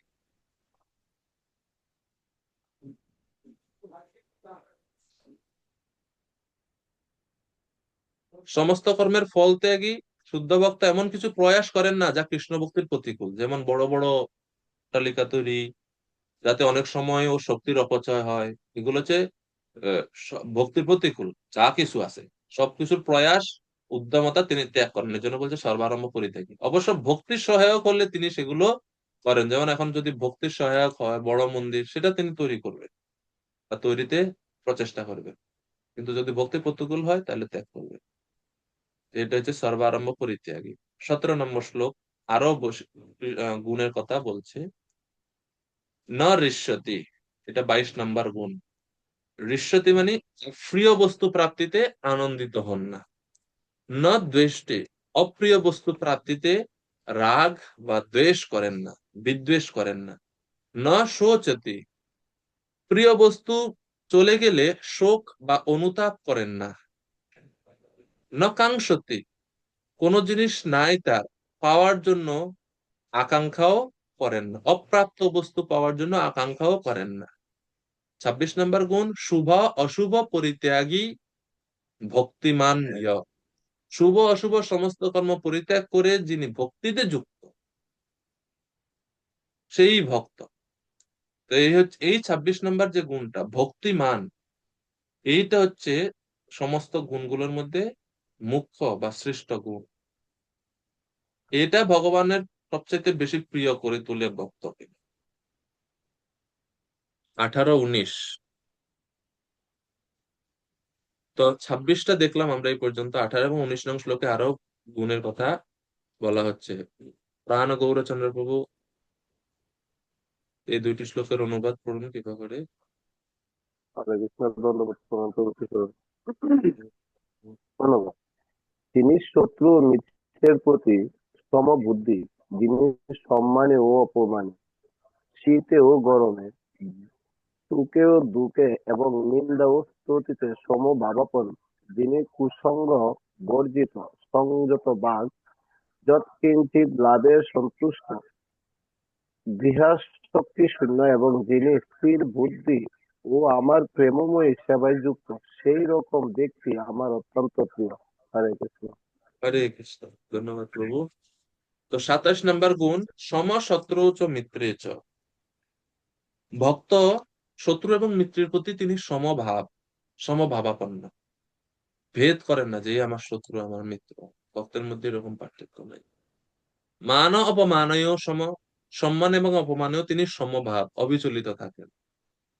29 শীতোষ্ণ সুখ দুঃখে সুখ। শীত এবং উষ্ণ, সুখ এবং দুঃখ, এই দুইটাতেও তিনি সম। তাহলে 18 নম্বর শ্লোকের প্রথমে শব্দটা ব্যবহার করছে সম।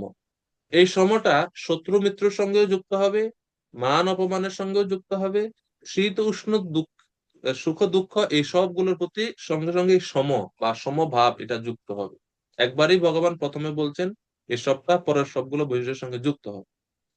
তো শীত উষ্ণ সুখ দুঃখেষু সম। শীত উষ্ণ সুখ দুঃখ, জীবনের বিরূপ পরিস্থিতি, উত্থান পাতন, সবকিছুতে তিনি নির্বিকার থাকেন, ভগবানের চরণে আশ্রয় করে থাকেন। আর সঙ্গ বর্জিত, সঙ্গ বলতে সম্বন্ধ আসক্তি বুঝায়। কিসের সঙ্গ? কুসঙ্গ, যেই সঙ্গ ভগবান থেকে তাকে দূরে নিয়ে যাবে, এই সমস্ত সঙ্গ, অসৎসঙ্গ, তিনি দূর করে বা দূরে থাকেন এই সমস্ত সঙ্গ থেকে, এই সমস্ত সঙ্গকে তিনি বর্জন করে চলেন। 31 তুল্য নিন্দা স্তুতি। তুল্য মানে হচ্ছে সমান জ্ঞান করা। কিসের প্রতি? নিন্দাতে স্তুতিতে। কেউ তার নিন্দা করলো, কেউ তার প্রশংসা করলো, উভয় পরিস্থিতি তিনি সমান। নিন্দা করলেও কিছু যায় আসে না, প্রশংসা করলেও কিছু যায় আসে না, এই ভাব। মৌনী, মৌনী মানে হচ্ছে সংযত বাক। মৌনী মানে হচ্ছে সংযত বাক। মৌনী মানে হচ্ছে আপনি তো চুপ থাকা। আর কৃষ্ণ কথা যেহেতু জড়জাগতিক কথা না, এজন্য কৃষ্ণ কথা বলাটাও মৌনীর স্বভাব। যে মৌনী নিজের জন্য বা নিজের স্বার্থে কোনো কথা বলেন না, ভগবত সেবার জন্য কথা বলেন, এছাড়া চুপ করে থাকেন, সেটা হচ্ছে মৌনী। মৌনী মানে হচ্ছে সংযত বাক, সংযত কথা যার। তারপরে 33 নম্বর গুণ, সন্তুষ্ট ইয়েন কেনচিৎ, যৎকিঞ্চিত লাভে সন্তুষ্ট। কখনো সুস্বাদু খাবার জুটতে পারে, কখনো বাসি খাবার জুটতে পারে, কখনো অনেক সম্মান পাবেন, কখনো কেউ আপনাকে জিজ্ঞাসা করবে না, সর্ব অবস্থাতেই সন্তুষ্ট, সর্ব অবস্থাতেই সন্তুষ্ট। সন্তুষ্ট ইয়েন কেনচিৎ। এরপরে অনিকেত। অনিকেত, নিকেতন অর্থ হচ্ছে বাসস্থান, নিকেত। অনিকেত মানে বাসস্থান নাই, অর্থাৎ গৃহ আসক্তি যার মধ্যে নাই, তিনি হচ্ছেন অনিকেত, গৃহ আসক্তি শূন্য। তার কর্মস্থানে কোনো সুযোগ সুবিধার জন্য তিনি কখনো যত্ন করেন না, তিনি কখনো গাছের নিচে থাকেন, কখনো বিরাট প্রাসাদে থাকতে পারেন, যেখানে ইচ্ছা ভগবান রাখেন তাকে সেখানে তিনি থাকেন। কোনো কিছুর প্রতি আসক্তি বা আকৃষ্ট নন তিনি, এই যে অনিকেত। 35 নম্বর গুণ, স্থিরমতি ভক্তিমান মে প্রিয় নরহ। স্থিরমতি, স্থির বুদ্ধি সম্পন্ন ও কৃষ্ণের প্রেমময়ী সেবায় যুক্ত। এই 35টি গুণ হচ্ছে ভগবানের প্রিয় ভক্তের গুণ। এগুলো থাকলে ভগবান সেই ভক্তকে অত্যন্ত প্রিয় মনে। প্রবাদ তাৎপর্যের শেষে বলছেন, ভক্তের গুণাবলীর বর্ণনায় মাঝে মাঝে পুনরুক্তি দেখা দিতে পারে, কিন্তু এই সমস্ত সদ্গুণ ব্যতীত কখনোই যে শুদ্ধ ভক্ত হওয়া যায় না, সেটি বুঝিয়ে দেওয়ার জন্যই তা করা হয়েছে। এই জন্য শ্রীমদ্ ভাগবতমে বলা হচ্ছে যে, যে ভক্ত নয় তার কোনো সদ্গুণ নেই, আর যিনি ভক্ত রূপে পরিচিত তার মধ্যে বর্তমানে কোনো সদ্গুণ না থাকলেও সদ্গুণ গুলো আসবে ভক্তি অনুশীলনের ফলে। ভক্তের মধ্যে সমস্ত সদ্গুণ বিরাজ করে। পরাও অভক্তস্য কুতো মহৎগুণা মনোরথে না সতো ধাবতো বহি। তো এটা হচ্ছে বিচার। তো এইসব ধর্ম সকলের বা এই যে গুণাবলীর ফল কি, কি ফল হয়? 20 নম্বর শ্লোকে ये तु धर्मामृतामिदं यथोक्तां पर्युपासते श्रद्धाना मत्परमा भक्तास्तेऽतीव मे प्रियाः। যারা আমার দ্বারা কথিত এই ধর্ম অমৃতের উপাসনা করেন, সেই সকল শ্রদ্ধাবান মতপরায়ণ ভক্তগণ আমার অত্যন্ত প্রিয়। ইয়ে তু ধর্ম অমৃতমুতম, এই সমস্ত ধার্মিক গুণাবলী যার বর্ণনা করা হলো তখন পর্যন্ত, এই সব গুণাবলীতে যুক্ত হয়ে যারা সবসময় আমার পূজায় উপাসনায় যুক্ত থাকেন, শ্রদ্ধা সহকারে আমার প্রতি মনকে নিবদ্ধ করেন, শ্রদ্ধাবান মতপরায়ণ হয়ে হন, ভক্তাস্তে অতীব মে প্রিয়, তার সেই ভক্তরা আমার অত্যন্ত প্রিয়, সেই ভক্তদেরকে আমি অত্যন্ত পছন্দ করি, সেই ভক্তরা আমার হৃদয় স্বরূপ, তারা আমার হৃদয়ে অবস্থান করে। তো শিল প্রভুপাদ বলছেন, শুদ্ধ ভক্তের সঙ্গ লাভ না করা পর্যন্ত এই পন্থার প্রয়োজনীয়তা আছে। সৌভাগ্যক্রমে যখন আমরা ভক্তের সেবা বা ভক্তগণের সঙ্গ লাভ করি, তখনই আমরা ভক্তিতে প্রবেশ অধিকার পাই। এমনকি নির্বিশেষ উপাসক যারা, নির্বিশেষ ব্রহ্মের উপাসনা করে যারা, দেবতা উপাসক যারা, এই সকলেরই জীবনে পরিবর্তন ঘটে ভক্ত সঙ্গের মাধ্যমে। এই হচ্ছে বিশেষ বিধি। প্রবাদ শেষ করছেন তাৎপর্যে, ভগবত গীতার মধ্যভাগে 6টি অধ্যায়ে ভগবত ভক্তির সম্বন্ধে যা বর্ণনা করা হয়েছে তা অত্যন্ত সহজসাধ্য। এই পন্থায় দেহ ধারণ করার জন্য জড় বস্তু বিষয়ক দুশ্চিন্তা করতে হয় না, কারণ ভগবানের কৃপায় সবকিছু আপনা থেকেই সম্পাদিত হয়ে যায়। এই যে শেষ কথাটা, প্রত্যেক ভক্তদের আমাদের এই কথার উপর খুব বেশি নির্ভর বিশ্বাস আমাদের রাখা উচিত। আমাদের চেষ্টা তো অবশ্যই করবো, আমরা তো চেষ্টাহীন হতে বলি না কাউকে, কিন্তু চেষ্টার সাথে সাথে এই শেষ কথাটা প্রভুপাদের খুব বিশ্বাস রাখবেন আপনারা সবাই, যে যে আশ্রমে থাকেন নাকি, যে বেশি চিন্তা করার দরকার নাই, কারণ ভগবানের কৃপায় সবকিছু আপনা থেকে সম্পাদিত হবে। আমার কাজ হচ্ছে ভগবানের উপর বিশ্বাস রাখা এবং ভগবানের ভক্তি যোগটা, ভক্তির অঙ্গগুলা ঠিকভাবে পালন করা, গুরুদেবের নির্দেশ মঙ্গল আরতি করা করতে হবে, মিস দেওয়া যাবে না, কোনো অজুহাত চলবে না এখানে। 16 মালা জপ ভালোভাবে জপ করতে হবে, অজুহাত দেওয়া যাবে না। আপনি যদি বিনা অজুহাতে, বিনা মিস দিয়ে যদি আপনি কোনো ফেইলিয়ার ছাড়া যদি আমরা যদি এই অঙ্গগুলা অনুশীলন করতে পারি, তো এটা কৃষ্ণের দায়িত্ব। কৃষ্ণ আপনা থেকে সবকিছু অ্যারেঞ্জ করেন, কিভাবে হবে এটা আপনার চিন্তা করা লাগবে না, এটা কৃষ্ণের ব্যবস্থাপনা, কৃষ্ণ করবে সবকিছু। তো এই জন্য ভক্তি যোগের এই অঙ্গগুলো আমাদের বারবার করে ভালো করে অনুশীলন করতে হবে। ভক্ত হওয়া মানে ভগবানের সন্তুষ্টির জন্য একটু কষ্ট করা লাগে, এটা কোনো কষ্ট না। ভক্তি যোগের যে বিধিগুলা কোনো এত বেশি কষ্ট না। আর শীতকাল তো একটু ভোরে স্নান করতে একটু হয়তো কষ্ট লাগে, আর বাদ বাকি কোন অঙ্গটা কষ্টের আছে? সব তো আনন্দদায়ক পন্থা। তো আমরা এত বড় সুযোগ পেলাম গীতা পড়ার, এই যে 7 থেকে 12 অধ্যায় পর্যন্ত দেখেন আপনারাই, প্রত্যেক অধ্যায়তে ভক্তি শ্রেষ্ঠত্ব ভগবান প্রতিপন্ন করছেন, ভক্তির সহজ সাধ্যতা, সরলতার কথা ভগবান প্রতিপন্ন করছেন। তাইলে আমরা এত শ্রেষ্ঠ যোগের আশ্রয় পেয়েও আমরা কেন নিজের জীবনকে সার্থক করবো না? তো এই জন্য আমাদের এই ভক্তি যোগের আশ্রয় গ্রহণ করা উচিত, এবং ভগবানের একজন প্রিয় ভক্তের লিস্টে আমাদের নামটা এড করার চেষ্টা করা উচিত। হরে কৃষ্ণ কৃষ্ণ কৃষ্ণ হরে হরে, হরে রাম রাম